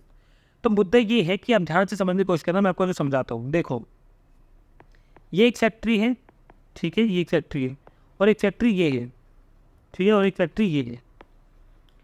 अब क्या किया गया है ना, इसको ऐसे रख सकते हैं F1, F2, F3, ठीक है। अब इन सबको बोला गया कि आप 100 kg का कार्बन एमिट कर सकती हो, ठीक है। इसको हटा देते हैं, 2 ही फैक्ट्री देते हैं, ठीक है। समझ लो हमारी कंट्री में बस 2 फैक्ट्री है, सिर्फ 2 ही चीज़ें हैं, और सबको बोला गया कि आप 100 kg तक कार्बन एमिट कर सकते हो, कार्बन डाइऑक्साइड, ठीक है। इन्होंने बोला ठीक है, इन्होंने बोला ठीक है, लेकिन इनके यहाँ ना कार्बन डाइऑक्साइड 100 से ज़्यादा एमिट होता ही नहीं, इनके यहाँ होता है 20 kg, मतलब 80 kg इनका बच जाता है, और इनके ऊपर 100 kg की करने के अलावा है नहीं, इनका काम बहुत ज़्यादा चलता है, ये चाहे तो 200 kg कर लें। तो अगर इनको काम है, ये 100 kg तो अपना कर लेंगे, ये 80 kg इनसे खरीद लेंगे कि हमें दे दो अपना परमिट, क्योंकि आपको तो इतना काम है नहीं, तो 80 kg इनको दे देंगे, ये इनको पैसे दे देंगे उसके बदले। इसे कहते हैं कार्बन ट्रेड करना, ठीक है, समझ गए आप लोग, ठीक है। अब देखो, the objective of carbon market is to create economic incentives for reducing green house gas emission, बार बार वही चीज़ें, emissions more efficiently at and lower cost can sell their excess permits, अभी मैंने बताया ना सेल कर देते हैं, तो those who find more expensive to reduce emissions. तो this creates a financial incentive for companies to adopt cleaner technologies, improve energy efficiency, reduce their carbon footprint. Carbon markets provide a flexible and market driven approach to emission reduction, कि emission को reduce करा जा सके। By putting a price on carbon, but they encourage the adoption of cleaner technologies, promote investment in renewable energy, and incentivize emissions reduction measures across various sectors of economy. In fact, carbon markets operate on the principle of creating a market-based mechanism where the private sector can participate in the emissions trading and take responsibility for the carbon emissions. समझ आ गया आप लोगों को? तो basically मुद्दा ये है कि जो पैसे ट्रांसफर कर देते हैं स्टेट के पास, जो पैसे जा रहे हैं कि वो और जगह लगा सके। इसी की 24वां क्वेश्चन है, स्टरलाइजेशन के बारे में पूछे कि आखिर ये स्टरलाइजेशन से करता क्या है आरबीआई, किसके अंदर आता है ये? तो ये आते हैं ओपन मार्केट ऑपरेशन के अंदर। इसके लिए आपको पता होना चाहिए स्टरलाइजेशन से जो हमारा आरबीआई है वो पैसे को कंट्रोल करता है कि हमारी करेंसी डेप्रिशिएट ना हो, या फिर अगर हम करेंसी कन्वर्ट कर रहे हैं तब भी डॉलर ज़्यादा मजबूत ना हो, ज़्यादा फ्लो ना हो मनी का, बेसिकली उसके रिगार्डिंग की बात होती है। तो ये आते हैं ओपन मार्केट ऑपरेशन के अंदर। इसके अलावा यहाँ पर इतना ज़्यादा पढ़ने की नीड नहीं है, ठीक है। अभी स्टरलाइजेशन हो गया, स्टेबलाइजेशन, ऐसी बहुत सारी टर्म्स है यूपीएससी इकोनॉमिक्स में जो आपको पता होनी ही चाहिए, लाइक रेपो, ठीक है, repo rate, MSF, CRR, SLR, इस साल के लिए SDF, sterilisation, demand pull inflation, cost push inflation, ये सारी चीज़ें ऐसी और भी बहुत सारी चीज़ें जो आपको पता होनी चाहिए। अब यहाँ ये पूछता है how many of the above included in capital market. अब मैं आपको एक बात बताता हूँ, कैपिटल मार्केट वो होता है जो वो 1 साल से ज़्यादा के लिए हो, 1 ईयर से ज़्यादा के लिए हो, ठीक है। कॉल मनी तो 1 साल के लिए से ज़्यादा के लिए है नहीं, तो ये ऑप्शन तो गलत हो गया, सेकंड हमारा कट गया। तो ऑल 3 नहीं होगा, ओनली 3 नहीं होगा, सॉरी ऑल 4 तो नहीं होगा, बचे ये। हमें पता है टी बिल्स, ये भी शॉर्ट टर्म के लिए होते हैं, ठीक है, ये मैंने आपको पढ़ाया भी है, पिलर 1 खोल के देख लेना, उसमें मैंने पढ़ा भी रखा है। ये भी नहीं हुआ, मतलब मुनार सर के उसमें है, मतलब 2 स्टेटमेंट नहीं हुए। अब या तो ओनली 2 होगा या तो ओनली 1 होगा, या 2 तो नहीं होंगे। गवर्नमेंट बॉन्ड मार्केट ये हो सकता है, और दूसरा स्टॉक मार्केट, क्योंकि मुझे पता है स्टॉक में भी पैसा लगाते हैं लंबे टाइम के लिए, होता है ये, और बॉन्ड मार्केट, हम इन दोनों के साथ जा सकते हैं। तो मैं ओनली 2 पे जाता हूँ, ठीक है। एंड दिस इज हाउ आप अपना आंसर लेकर आ सकते हो जब आप एक ना कोर इकोनॉमिक्स पढ़ के जाते हो, एक बेसिक्स आप अपने कंप्लीट करके जाते हो, जहाँ पे आपको लिटरली करंट अफेयर की उतनी नीड नहीं होती है ना। अब यहाँ पे देखो, गवर्नमेंट बॉन्ड मार्केट, देखो buying and selling of government bonds part of capital market, treasury bills fall into category of the money market, तो ये not the capital money market होते हैं जो 1 साल से कम के नहीं होता है। Stock market, equity market is where shares of stocks of publicly traded companies bought and sold, है ना, वही बताया था कैपिटल मार्केट। कॉल मनी, अब ये it part of money market not the capital, हो गया आंसर आ गया। देखो तो 26th question, which of the following small farmer large field. अब ऐसे क्वेश्चन पता है क्या करेंगे लोग, गलती करके आ जाएंगे, डर जाएंगे, चलो छोड़ो हटाओ भाई, please break the term, break the term, break the term, let me teach you how. ये वाला सीख गए ना, बहुत कुछ सीख जाओगे, ये सबसे ज़्यादा इंपॉर्टेंट क्वेश्चन है। देखो इसमें मैं आपको 2-3 चीज़ें बताऊंगा जो आपके यूपीएससी प्रीलिम्स 2024 में कम से कम 2 क्वेश्चन ठीक करने वाले हैं, ठीक है। पहला देखो, resettlement of large number of people uprooted from their countries due to war by giving them a large cultivable land which they cultivate collectively and share the produce, ठीक है। तो वॉर वगैरह हुआ, अब उनको उनकी कंट्री ने एक जगह दे दी जगह कि यहाँ पे बना के खाओ। दूसरा, many marginal farmers in an area organise themself into groups and synchronise harmonise selected agriculture operation, ठीक है, ये कोऑपरेटिव फार्मिंग जैसा लग रहा है। यहाँ देखो, many marginal farmers in an area together make a contract with a corporate body and surrender their land to the corporate body और fixed term for which corporate, मतलब आप समझ गए ना, हो गया। A company extends loans, technical knowledge, material inputs, ये तो होगा नहीं बिल्कुल भी। ये कह रहा है कि number of small farmers in an area so that they can produce agriculture commodity required by the company, कि वो कंपनी के लिए बहुत सारा पैसा अनाज उगा सके। ये तो है नहीं, ठीक है। क्यों नहीं है? क्योंकि कंपनी एक्सटेंड लोन्स वगैरह की बात तो स्मॉल फार्मर लार्ज फील्ड में आएगी नहीं। इसको ब्रेक करोगे, छोटा किसान बड़ी जगह इसको दो, है क्या? ऐसा कुछ है। अब यार देखो, many marginal farmers, corporate body, but यहाँ पे एक गड़बड़ कर दी इन्होंने, ये वर्ड देखो सरेंडर। भाई इसका मतलब क्या है? यहाँ पे भी कह सकते थे contract with the corporate body and land to the corporate body, ऐसा कुछ करके। बट सरेंडर वर्ड का मतलब क्या था? सरेंडर तो ये होता है ना कि मैं अपनी इच्छा के बिना किसी को कुछ दे रहा हूँ कि भाई लो, ले लो, मेरी ज़मीन ले लो, घर ले लो, है ना surrender. This is a negative word, ये स्टेटमेंट में गई। अब इन दोनों स्टेटमेंट में आप आ जाओ 50-50। अब आप इन दोनों में देखोगे, यहाँ पे कह रहे हैं मार्जिनल फार्मर्स, यहाँ पे कह रहे हैं लार्ज नंबर ऑफ पीपल की रीसेटलमेंट वॉर की वजह से, लेकिन यहाँ पे कह रहे हैं कि वो अपने आप को ग्रुप में ऑर्गेनाइज करेंगे और ये काम करेंगे। तो अब यहाँ पे ना आपको रिस्क टेकिंग बिहेवियर शो करना पड़ेगा, और रिस्क टेकिंग है भी नहीं। अगर आप सही से देखो तो रीसेटलमेंट की तो बात ही नहीं है स्मॉल फार्मर्स लार्ज फील्ड में। क्या रीसेटलमेंट करोगे आप? वो भी war, what do you mean? War हुआ है तो भाई बड़े फार्मर भी तो इधर उधर हुए होंगे। तो ऑप्शन इज, हम बी के साथ जाते हैं, ऑप्शन 2, ठीक है। अब ये मत कहना कि आपने तो आंसर पहले देख लिए। भाई मैं आंसर पहले देख भी लेना, जब भी आपको लॉजिक बता रहा हूँ किस लॉजिक से मैंने सॉल्व किया था, ठीक है। Small farmer large field collective action model aims to improve the livelihood of small and marginal farmers by overcoming the disadvantage they face due to dis economies of skill, lack of bargaining power in the supply chain. The model is participatory in the and flexible, allows small farmers to benefit from achieving economies of skill by organizing themselves into groups and synchronizing and harmonizing selecting operation, ठीक है। तो अब ये बताया जा रहा है कि ओडिशा वगैरह में स्टार्ट किया गया था। तो अब 27th क्वेश्चन, अब यहाँ पे MSP के बारे में बात हो रही है ना। Niger is cultivated as a kharif crop, some tribal people India use niger seed. तो ये तो मेरा ठीक हो गया, चलो सम वर्ड आगे तो स्टेटमेंट ठीक है मेरा, ठीक है। एक मिनट, ये स्टेटमेंट ठीक है, ये कोर इकोनॉमिक्स से है, ये पता आपको होना चाहिए। Government of India provides MSP for niger, ये आपको पता है ही। अब मुझे बताओ, जब ये दोनों स्टैंडर्ड आपको पता है, ये भी बताए, आंसर क्या है? अभी कोर इकोनॉमिक्स के जो क्वेश्चन होते हैं ना, जो कोर इकोनॉमिक्स के क्वेश्चन होते हैं, वो अगर आप गलत करके आते हो और अगर मुझे ये पढ़ाने की जरूरत पड़ती है, तो प्लीज़ आप ये अटैम्प्ट नहीं देने के लायक हो, समझो इस चीज़ को। MSP is a very important topic. भाई MSP PYQ है, 10 बार पूछा होगा उन्होंने, मुझे प्रिपेयर करना था, ठीक है। तो समझ गए MSP is an important topic, और कोर इकोनॉमिक्स से इसलिए नहीं पढ़ाया मैंने। उसके बाद कहते हैं how many above are the considered intangible investments. Intangible investments क्या है? तो जब ये क्वेश्चन आया ना वहाँ पे UPSC में, तो वहाँ पे आते ना एक तो शौक लग गया, भाई ये कैसे करें, समझ नहीं आ रहा। थोड़ा सा दिमाग चलाओगे तो आपको पता लगेगा कि intellectual property right, mailing list of clients. अब मेलिंग लिस्ट ऑफ, ये सबसे टफ था यार इसको एलिमिनेट करना, कि कैसे करेंगे।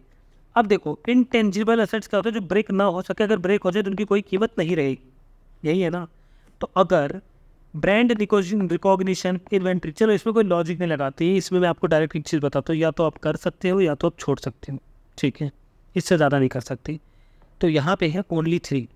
बात यह है कि an intangible asset refers to non physical asset. एक तो वो फिजिकल नहीं होगा, ठीक है, नॉन फिजिकल होगा। That has value but does not have physical presence, जिसकी फिजिकल प्रेजेंस नहीं होगी। It is a type of asset that lacks physical substance and it is typically identifiable and measurable in financial terms. Intangible assets are valuable resources that contribute to the long-term success and competitive advantage. Brand recognition, ये क्या है? हमारा है intellectual property right है। Mailing list of clients, अब देखो, a mailing list of clients, especially if it has been built over time and contains valuable consumer information, can be considered as intangible assets, ये भी है। But here is something in inventory जो हम लोगों को पता ही नहीं है। Inventory is not typically considered an intangible investment as it represent tangible goods and for sale or production. तो इन्वेंट्री में बहुत सारी चीज़ें होती हैं जिनको खरीदा बेचा जा सकता है, तो ये इंटेंजिबल में नहीं आता है। थोड़ा सा पेचीदा क्वेश्चन था, if you want you can leave this question, और बाकी अभी आपके पास पूरा जहां बाकी है सॉल्व करने के लिए। उसके बाद हॉरिजेंटल टैक्स डिवोल्यूशन में क्या क्या आता है 15th फाइनेंस कमीशन में? स्टेबल गवर्नमेंट नहीं आता है, आपको पता है ये चीज़, है ना, पता है ना स्टेबल गवर्नमेंट।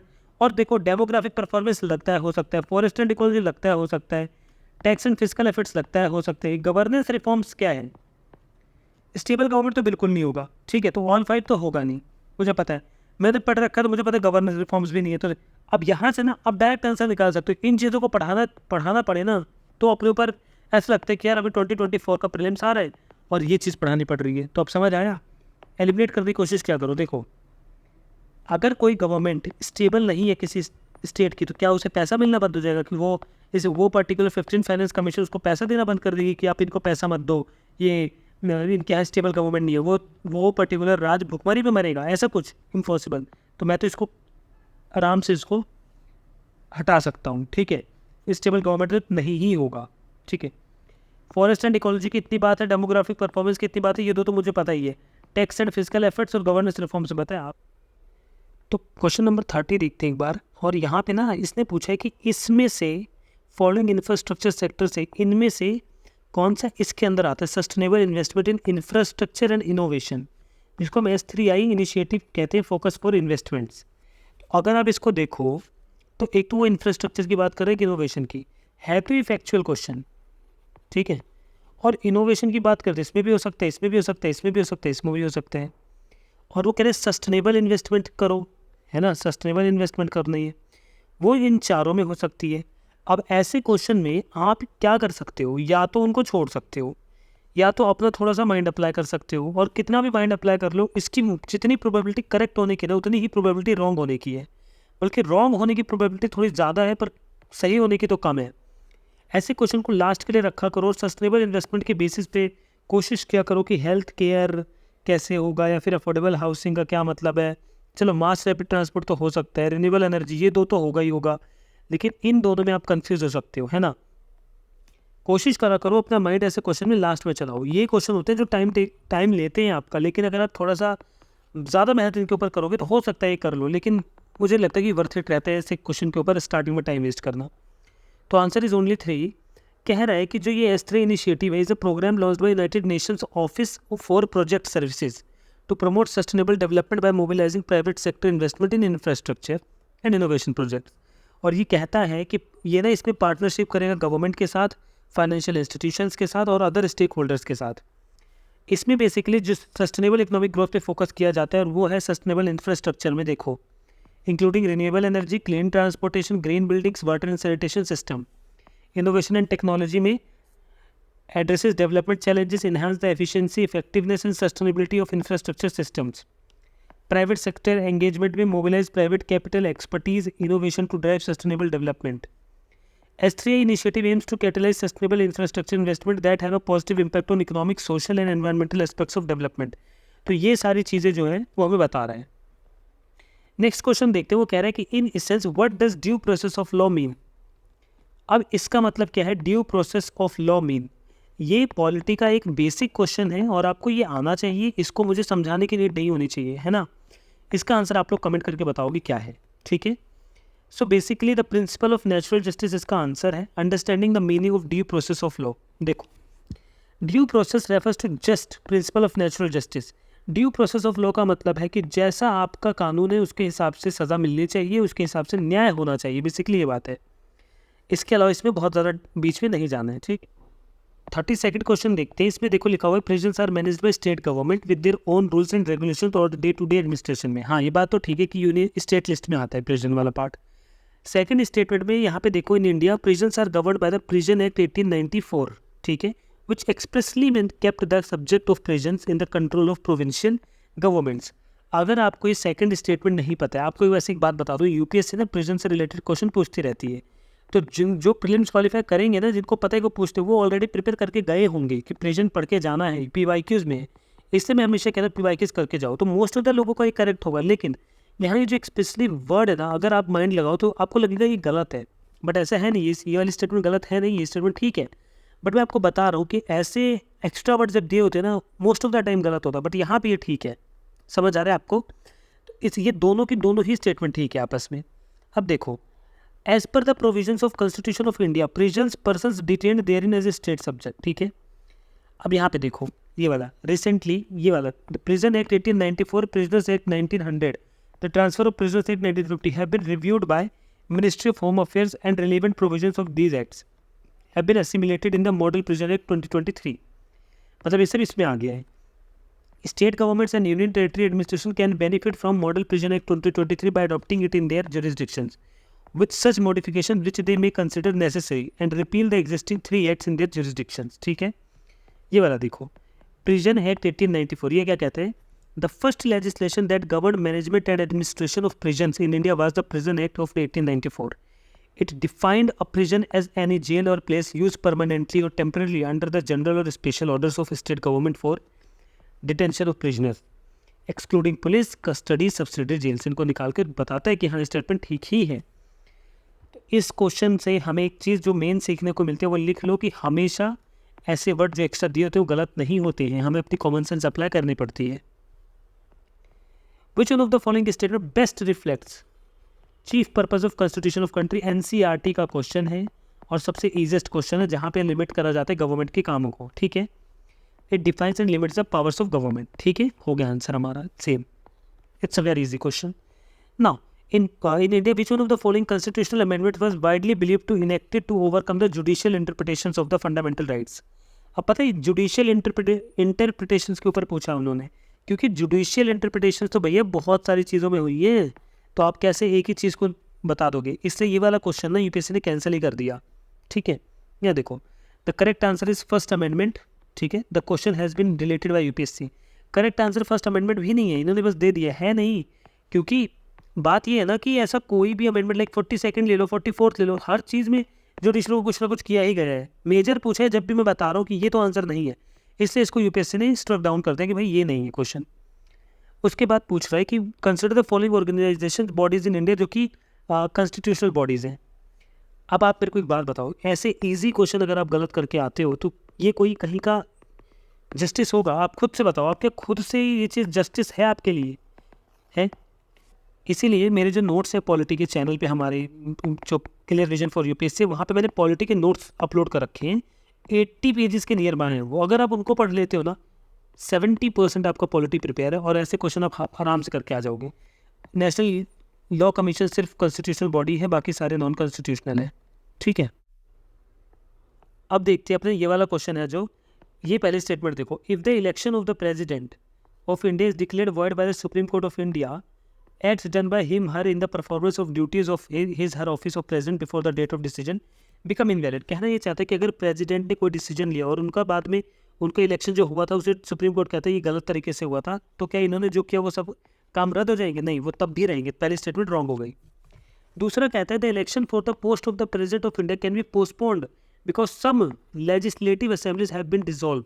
नहीं, ऐसा नहीं हो सकता। ये लक्ष्मीकांत में एक्सप्रेसली मेंशन है कि ऐसा नहीं हो सकता है, वो उनका इलेक्शन होता ही होता है। तो सेकंड स्टेटमेंट रॉन्ग हो गई। हमें 2 के बारे में नॉलेज थी बट 3rd के बारे में नहीं थी। A bill is presented to the president of India the constitution prescribe time limits within which he she has to declare his assent. ठीक है, यहाँ पे देखो, आज आपको एक बेस्ट चीज़ बताता हूँ, सिर्फ इतना देखना, कॉन्स्टिट्यूशन प्रिस्क्राइब्स। ठीक है, कॉन्स्टिट्यूशन प्रिस्क्राइब्स, जहाँ पे ये वर्ड्स आ जाए कॉन्स्टिट्यूशन प्रिस्क्राइब्स और क्या नाम है अकॉर्डिंग टू द कॉन्स्टिट्यूशन, वहाँ से question most of the time, मैं फिर से कह रहा हूँ most of the time, not always वो रॉन्ग होता है। समझ गए आप? तो 3rd स्टेटमेंट रॉन्ग है और दोनों हमें पहले से पता है रॉन्ग है, तो मेरा आंसर है नन। ठीक है, ऐसा नहीं कि मैंने आंसर देखा इसलिए मैं आंसर निकाल रहा हूँ, ये ऐसे ही निकलते हैं क्वेश्चंस के आंसर, ऐसे क्वेश्चंस के। तो article 71 deals with matters connected with the election of a president और vice president of India. Statement 1 is not correct, मैंने बता दिया ऐसा नहीं होता है। स्टेटमेंट 2 इज़ नॉट करेक्ट, मैंने बता दिया ऐसे नहीं होता है। 3rd भी वही है। तो इसमें इतना डीप में जाने की, बेसिकली सॉल्यूशन इतना डीप में पढ़ने की नीड नहीं। यहाँ से ये वाला सॉल्यूशन यहाँ से पढ़ के भी कुछ नहीं मिलने वाला। जाओ और प्रेसिडेंट इस साल के लिए president, parliament, council of ministers, election commission of India और बजट, ये पढ़ के जाना, आएंगे यहाँ से क्वेश्चन।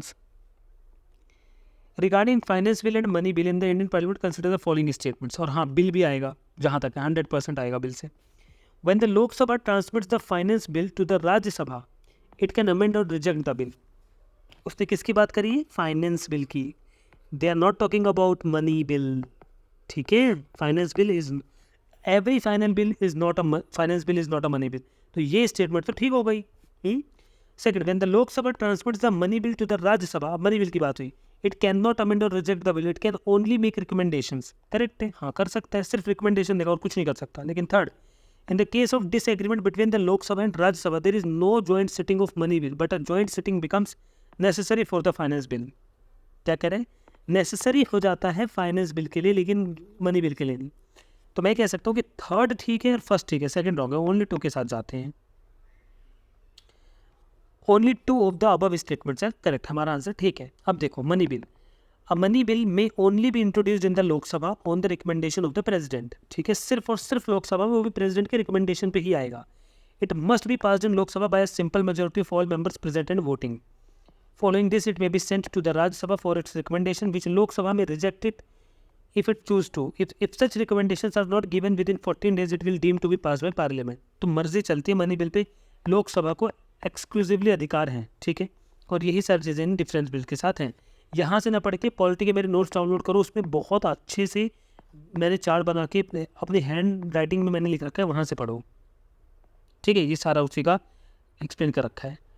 वंस द अब देखो, once the central government notifies an areas community reserve, तो उसका क्या हाल होता है उस एरिया का। देखो, people in such areas are allowed to collect non timber forest produce, people of such areas are allowed traditional agriculture practices, the chief wild life warden of the state becomes the governing authority of such forest. ठीक है, hunting is not allowed in such area. अब मामला फिर ऐसे question में फंस जाता है जब हमें नॉलेज नहीं होती है। ठीक है, मैं कितना भी कहूँ आपको डीप में पढ़ना चाहिए, डीप में पढ़ना चाहिए, तब फैक्ट इसकी कितना डीप में पढ़ोगे आप, कितना डीप में जाओगे, नहीं जा सकते ना। तो अब ऐसे क्वेश्चन में क्या करोगे, ऐसे क्वेश्चन में आप रिस्क लोगे।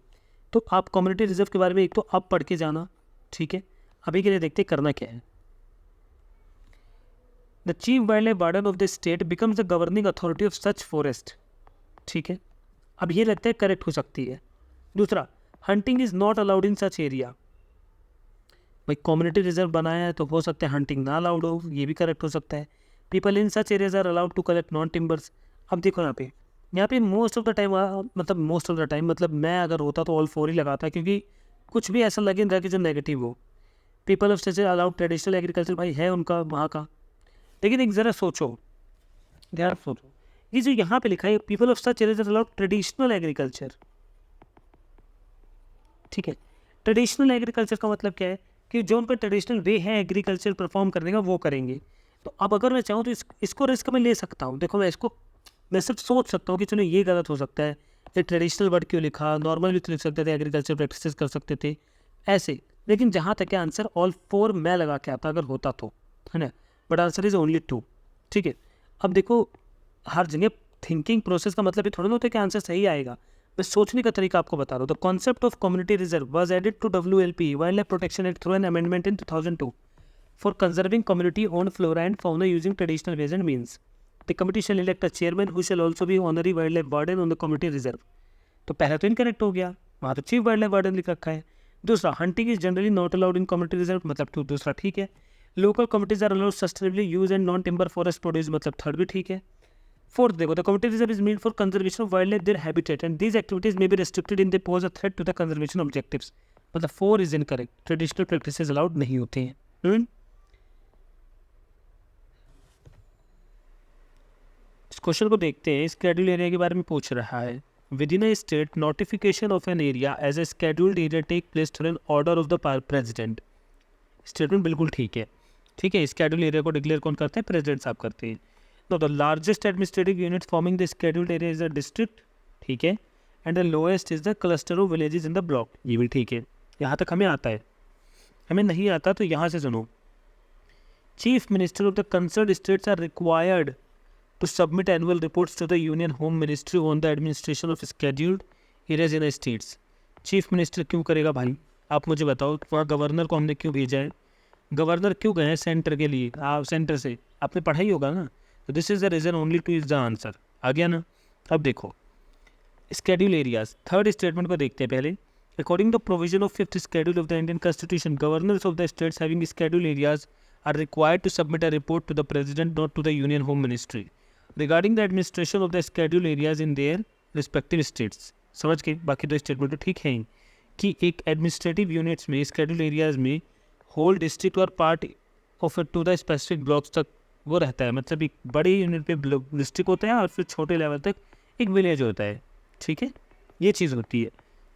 नाउ द 40th क्वेश्चन क्या कहते हैं, supreme court of India has held in some judgements that the reservation policies made under in Article 16 subclause 4 of the Constitution of India would be limited by Article 335 for the maintenance of efficiency of administration। मुझे ये statement नहीं पता है, ठीक है, या गलत है या सही, आई डोंट नो, मुझे कुछ भी नहीं पता है।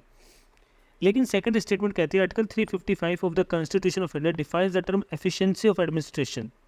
भाई आप खुद दिमाग लगाओ, वो मिसबिहेवियर क्या होता है, ऑफिस ये मिसबिहेवियर क्या होता है, इस जैसे ऐसे इंपॉर्टेंट टर्म्स को तो हमारा कॉन्स्टिट्यूशन डिस्क्राइब करता नहीं है, तो वो एफिशिएंसी ऑफ एडमिनिस्ट्रेशन कैसे कर देगा। थोड़ा सा सोचो कि constitution of India constitution of India कैसे ही कर सकता है, समझ आ रहा है आपको। मुझे पता चल गया सेकंड स्टेटमेंट इज इनकरेक्ट, ये वाला है ना सेकंड इनकरेक्ट, तो ये वाला हमारा आंसर आ गया third, option 3 is the answer. देखो, supreme court of India has indeed upheld in several judgments that the reservation policies articulated in Article 16 subclause 4 of the Indian Constitution are subject to Article 335 which calls for maintaining the efficiency of administration, ठीक है। A notable instance of this is the Indra Sawhney versus union of India case. Indra Sawhney और versus India of union of India, मतलब भारत से जब कोई सरकार से सीधा इस बारे में कोर्ट में करते हैं तो उसे यूनियन ऑफ इंडिया कहते हैं। पर supreme court rule that reservation under article 16 sub clause 4 could not exceed 50%। ये वाला तो रूल आपको पता ही है कि 50% से ज़्यादा नहीं दे सकते। इसी की बात हो रही थी हमारी इस बार इलेक्शन में कि नहीं हमें 50, मैं आपको 50% से ज़्यादा दे दूंगा, तो जनरल वाले कहाँ जाएंगे। Article 335 of Indian constitution states that claims of the members of the scheduled caste and the scheduled tribes shall be taken is consideration consistently with the maintenance of efficiency of administration. बाकी सारी चीज़ें वही है, आप समझ गए होंगे कि एफिशिएंसी ऑफ एडमिनिस्ट्रेशन में डिस्क्राइब नहीं किया। जब भी ऐसे टर्म आ जाए अकॉर्डिंग टू द कॉन्स्टिट्यूशन या कॉन्स्टिट्यूशन डिस्क्राइब्स, ठीक है, तो वो स्टेटमेंट जनरली रॉन्ग होती है, generally not always. In which one of the following बात उसने करी है, धन्य कटका की, और ये वर्ड है एनसीईआरटी से मैप से, ठीक है, एनसीईआरटी के मैप से। और अब मैं आपको बता दूं ये वाला जो एनसीईआरटी के मैप से है, मैप जो हिस्ट्री से है जितने भी मैंने चैनल पे अपलोड कर दिए वहाँ से डाउनलोड कर लो और वो मैप पढ़ के जाना अच्छे से क्या कहाँ पे है। आंसर इसका आंध्रा है, लेकिन वहाँ पे इसको करना बहुत टफ था क्योंकि पता ही नहीं था किसी को। With reference to ancient India consider the following statements. तो पहली स्टेटमेंट है concept of stupa is Buddhist in origin. कह रहा है कि जो स्तूपा वर्ड आया वो बुद्धिस्ट के टाइम पे आया, ठीक है, तो ये वाला जो है ये हमें पता भी नहीं है और हो भी सकता है ज़्यादा तो सही है। Stupa was generally a repository of relics, ठीक है। Stupa was a motivated commemorative structure in the Buddhist tradition, ये भी ठीक है। हमें पता चल गया या तो ओनली 2 आंसर होगा या तो ओनली 3 या तो बस हमें इन्हीं में इन दोनों में ही करना है। अगर ये ठीक हो तो ओनली 3, हम 2 पे आ गए। अब यहाँ पे आप रिस्क ले सकते हो कि भाई मैं इस पे लगाऊँ या इस पे लगाऊँ। द करेक्ट आंसर इज कि जो स्तूपा है वो बुद्धिस्ट इन ओरिजिन नहीं है, वो पहले से ही था। इनमें तो बहुत हाईलाइट हो गया, तो आंसर इज ओनली 2, ठीक है। देखो, stupa is pre Buddhist tumuli in which Sharmanas were buried in seated position called chaitya. The term stupa comes from the Sanskrit word stupa, which means heap or pile. Originally, stupas were simple mounds of earth or stones that served as commemorative markers for important events or burial sites. समझ आया, आपसे उसने basic से ही question पूछा है, बस आप ही हम ही प्रिपेयर नहीं करके गए थे, ठीक है, समझ आ गया। इसमें स्टेटमेंट 2 और statement 3 is correct. Now with reference to ancient India, Korkai, Poompuhar, Muziris were well known as. अब यहाँ पे ना कुछ लोग मुझे कहेंगे कि आप कोई भी ट्रिक मत लगाओ, बट मैं आपको एक चीज़ बताता हूँ, यहाँ पे आप अगर अपनी कॉमन सेंस लगाते हो थोड़ी सी तब आप इसको कर सकते हो, ऐसा टफ नहीं है। वैसे तो इसका आंसर पता नहीं है, बट आपको तो कोरकई हमने अपनी बेसिक नोट्स में पढ़े हैं, मुछीरी भी पढ़ा है, पुमफुहार मैंने नहीं पढ़ा था, ये दोनों तो मैंने पढ़ा था, बट स्टिल मैं इसको भूल चुका था एग्जाम में कि ऐसा कुछ मैंने पढ़ा भी था, है ना। अब मैं आपको रियलिटी बताता हूँ, बट मैंने इसे कैसे किया, क्योंकि मुझे एक रूल पता है कि एंशिएंट मेडिवल में अगर ऐसी कोई टर्म आ जाए, ऐसी टर्म्स आ जाए तो उनका मोस्ट ऑफ द आंसर ना इकोनॉमी से रिलेटेड होता है, इकोनॉमी को बूस्ट करते हैं। पहला रूल तो ये है।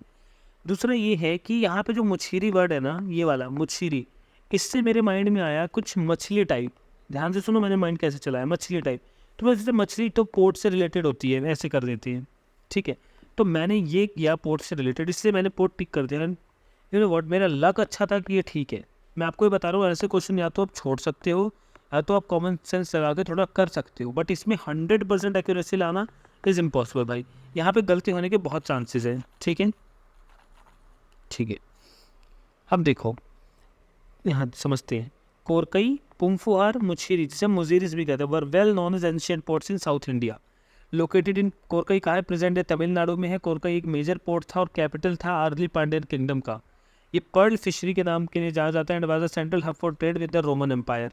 वही पुंफुहार ये कावेरी पुंपट्टिनम में है। It was a significant port city in Chola kingdom, located at the mouth of river Kaveri, served as an important maritime and trade centre.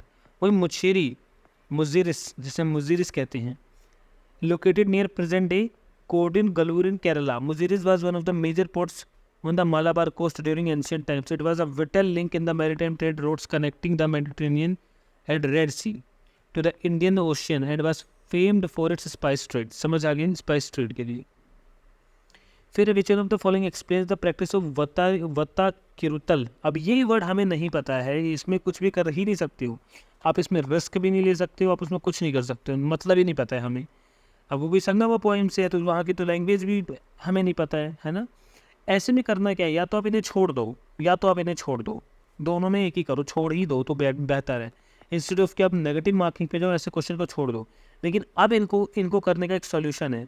एक ना PDF मैंने अपलोड करी है टेलीग्राम चैनल पे अपने, ठीक है, जाके वहाँ से डाउनलोड कर लो। उसमें ना 4 पेज की PDF है या 5 पेज की PDF है, ये ज़्यादा की है, उसको डाउनलोड करो। उसमें जितने भी वर्ड हैं एंशियंट मेडिवल में आज तक जितने भी वर्ड हैं, और सिर्फ NCERT से नहीं, जितने भी हाई स्टैंडर्ड की बुक है जहाँ से UPSC क्वेश्चन बना सकता है, ऐसे सारे वर्ड वहाँ पे अगर आप उनको 1-2 बार रीड कर लो तो आप ऐसे क्वेश्चन आराम से करके आ जाओगे। फिलहाल इसका आंसर है king defeated in a battle committing ritual suicide by starving himself to death. ठीक है, देखो Vatakkiruttal, Sangam poems are provided with a warrior ethic.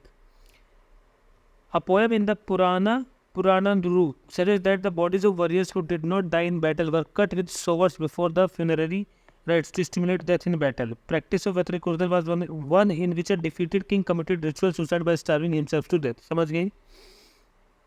उसके बाद कहते हैं 8th century AD में इसमें से कौन कौन से थे। अगेन अ टफ क्वेश्चन, हमें नहीं पता है, या तो आप इनको छोड़ सकते हो या तो आप इनको कर सकते हो। करोगे तो नेगेटिव मार्किंग और सही करोगे तो गलत करोगे तो ठीक, मत ही करो, इससे अच्छा। अभी तक 50 क्वेश्चन पे हम पहुंचने वाले हैं। मैंने कम से कम आपको 7 से 8 क्वेश्चन में बोला है कि छोड़ दो, है ना। हो सकता है आगे 7 से 8 और क्वेश्चन में बोलूँ, मतलब 15 क्वेश्चन आपको जनरली छोड़ने ही होती है, वो इतना टफ पेपर उन्होंने बनाया था। ठीक है, तो यहाँ पे आंसर है none. Hoysala dynasty 10th and 14th centuries, Gahadavala dynasty 11th and 12th century AD, Kakatiya dynasty Orissa between 12th and 14th centuries, Yadava dynasty 14th centuries, early 8th century AD में कुछ भी नहीं था। उसके बाद वो कहता है with reference to ancient India history consider the following periods. अब देखो इस क्वेश्चन को करने का एक बेस्ट सोल्यूशन बताता हूँ। मुझे पता है देवी चंद्र, ये मैंने पढ़ा है, देवी चंद्र गुप्ता जो है ये मेरे सोर्सेज से है ना, हमारे सोर्सेज से है। मिलिंद पन्ना ये भी हमारे सोर्सेज से है। अब आपको बताता हूँ, यहाँ नागार्जुन नहीं नागसेना आएगा, ये मुझे पता है। और चंद्रगुप्ता ने लिखी है, चंद्रगुप्तम ने विशाखा दत्ता लिखी है, आई थिंक विशाखा दत्ता लिखी है ना, विशाखा दत्ता लिखी है। अब मुझे ये पता है कि 2 तो गलत हो गए, ओनली 2 नहीं होगा, ऑल 4 नहीं होगा। देखिए उन्होंने यहाँ पे जान के नन नहीं दिया है क्योंकि वो चाहते ही मैं क्वेश्चन अटैम्प्ट करूँ और करके आऊँ, है ना, उन्होंने मेरे को अपॉर्चुनिटी दी है। अब मैं 50-50 पे आ गया, इन दोनों में से एक होगा। ठीक है, अब क्योंकि उन्होंने ऑलरेडी 2 गलत दे रखा है तो ये 2 ऑलरेडी मतलब 2 तो गलत देने के बहुत कम चांसेस हैं। ठीक है, ऐसा माइंड अप्लाई किया करो कि यार 2 उन्होंने रॉन्ग दे दिया, बच्चे 2 हैं जो मैंने सुने भी नहीं हैं। और जब आपने कोई चीज़ नहीं सुनी ना, वो रैंडम दे दिया आपको, तो UPSC most of the time ना ऐसे क्वेश्चन में से करेक्ट ही देता है। समझ आ रहा है आपको? समझ आ रहा है? समझ गए ना? तो मोस्ट ऑफ द टाइम वो ठीक ही देता है। तो मैं क्या करता हूँ, ओनली 2 के साथ चलता हूँ। तो रिस्क लिया है, गलत होने के भी 50% चांसेस है, सही होने के भी 50% चांसेस है। अभी मेरी किस्मत के ऊपर है और मैंने जो कॉमन सेंस अप्लाई करी उसके ऊपर है क्या होगा। सो the correct answer is only 2। देवी चंद्रगुप्तम लिखती हैं विशाखा दत्ता, ठीक है। और उसके बाद हमीरा महाकाव्य जैन स्कॉलर नया चंद्र सूरी, समझ गए ये वाला जो इसकी बात हुई है, ठीक है, ये है ना। Statement hence pair two is correct. Milinda Panha लिखते हैं Buddhist monk Nagasena and king Milinda, ठीक है। और ये रिटन इन पाली लैंग्वेज है। Niti Vakyamrita Somadeva Suri hence 4 is correct, और ये संस्कृत में लिखा हुआ था, ठीक है। Now the 47th question, souls are not only the property of animal and plant life। अब ये बात तो हमें पता है कि जैनिज्म की है, और मैंने आपको पहले भी बताया कि जब ऑप्शन में बुद्धिज़्म, जैनिज्म, कृष्णदेवा या देवराया, ऐसी चीज़ें आई, हनी बीज, आंट्स, ग्रेविटेशनल फोर्स, ये चीज़ें मोस्ट ऑफ द टाइम वही आंसर होती है। अब यहाँ पे ये दो चीज़ें हैं। अब क्योंकि souls are not only the property of animal and plant life, I know the answer is Jainism, बात खत्म। ठीक है, उसके बाद who among the following rulers of the Vijayanagara empire constructed a large dam across the Tungabhadra river. Now let me tell you one fact. Answer नहीं पता था मुझको, बट अप्लाई मैंने माइंड कैसे किया, मुझे ये पता था कि यार विजयनगर से वो हर साल क्वेश्चन पूछते हैं, तो वो किसी फेमस पर्सनैलिटी आंसर होगा, ना कि कुछ भी आंसर होगा। वो ऐसा है ही नहीं यूपीएससी की कुछ भी इलॉजिकली फ्रेम करे।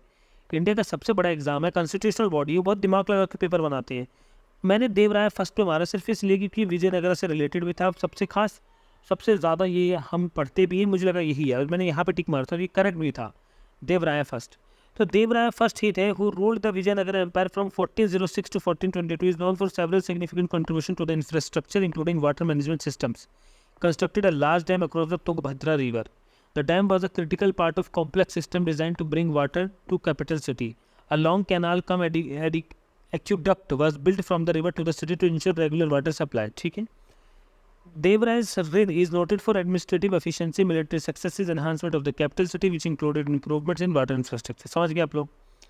So the 48th question, who among the 49th, who among the following rulers of medieval Gujarat surrendered due to Portuguese?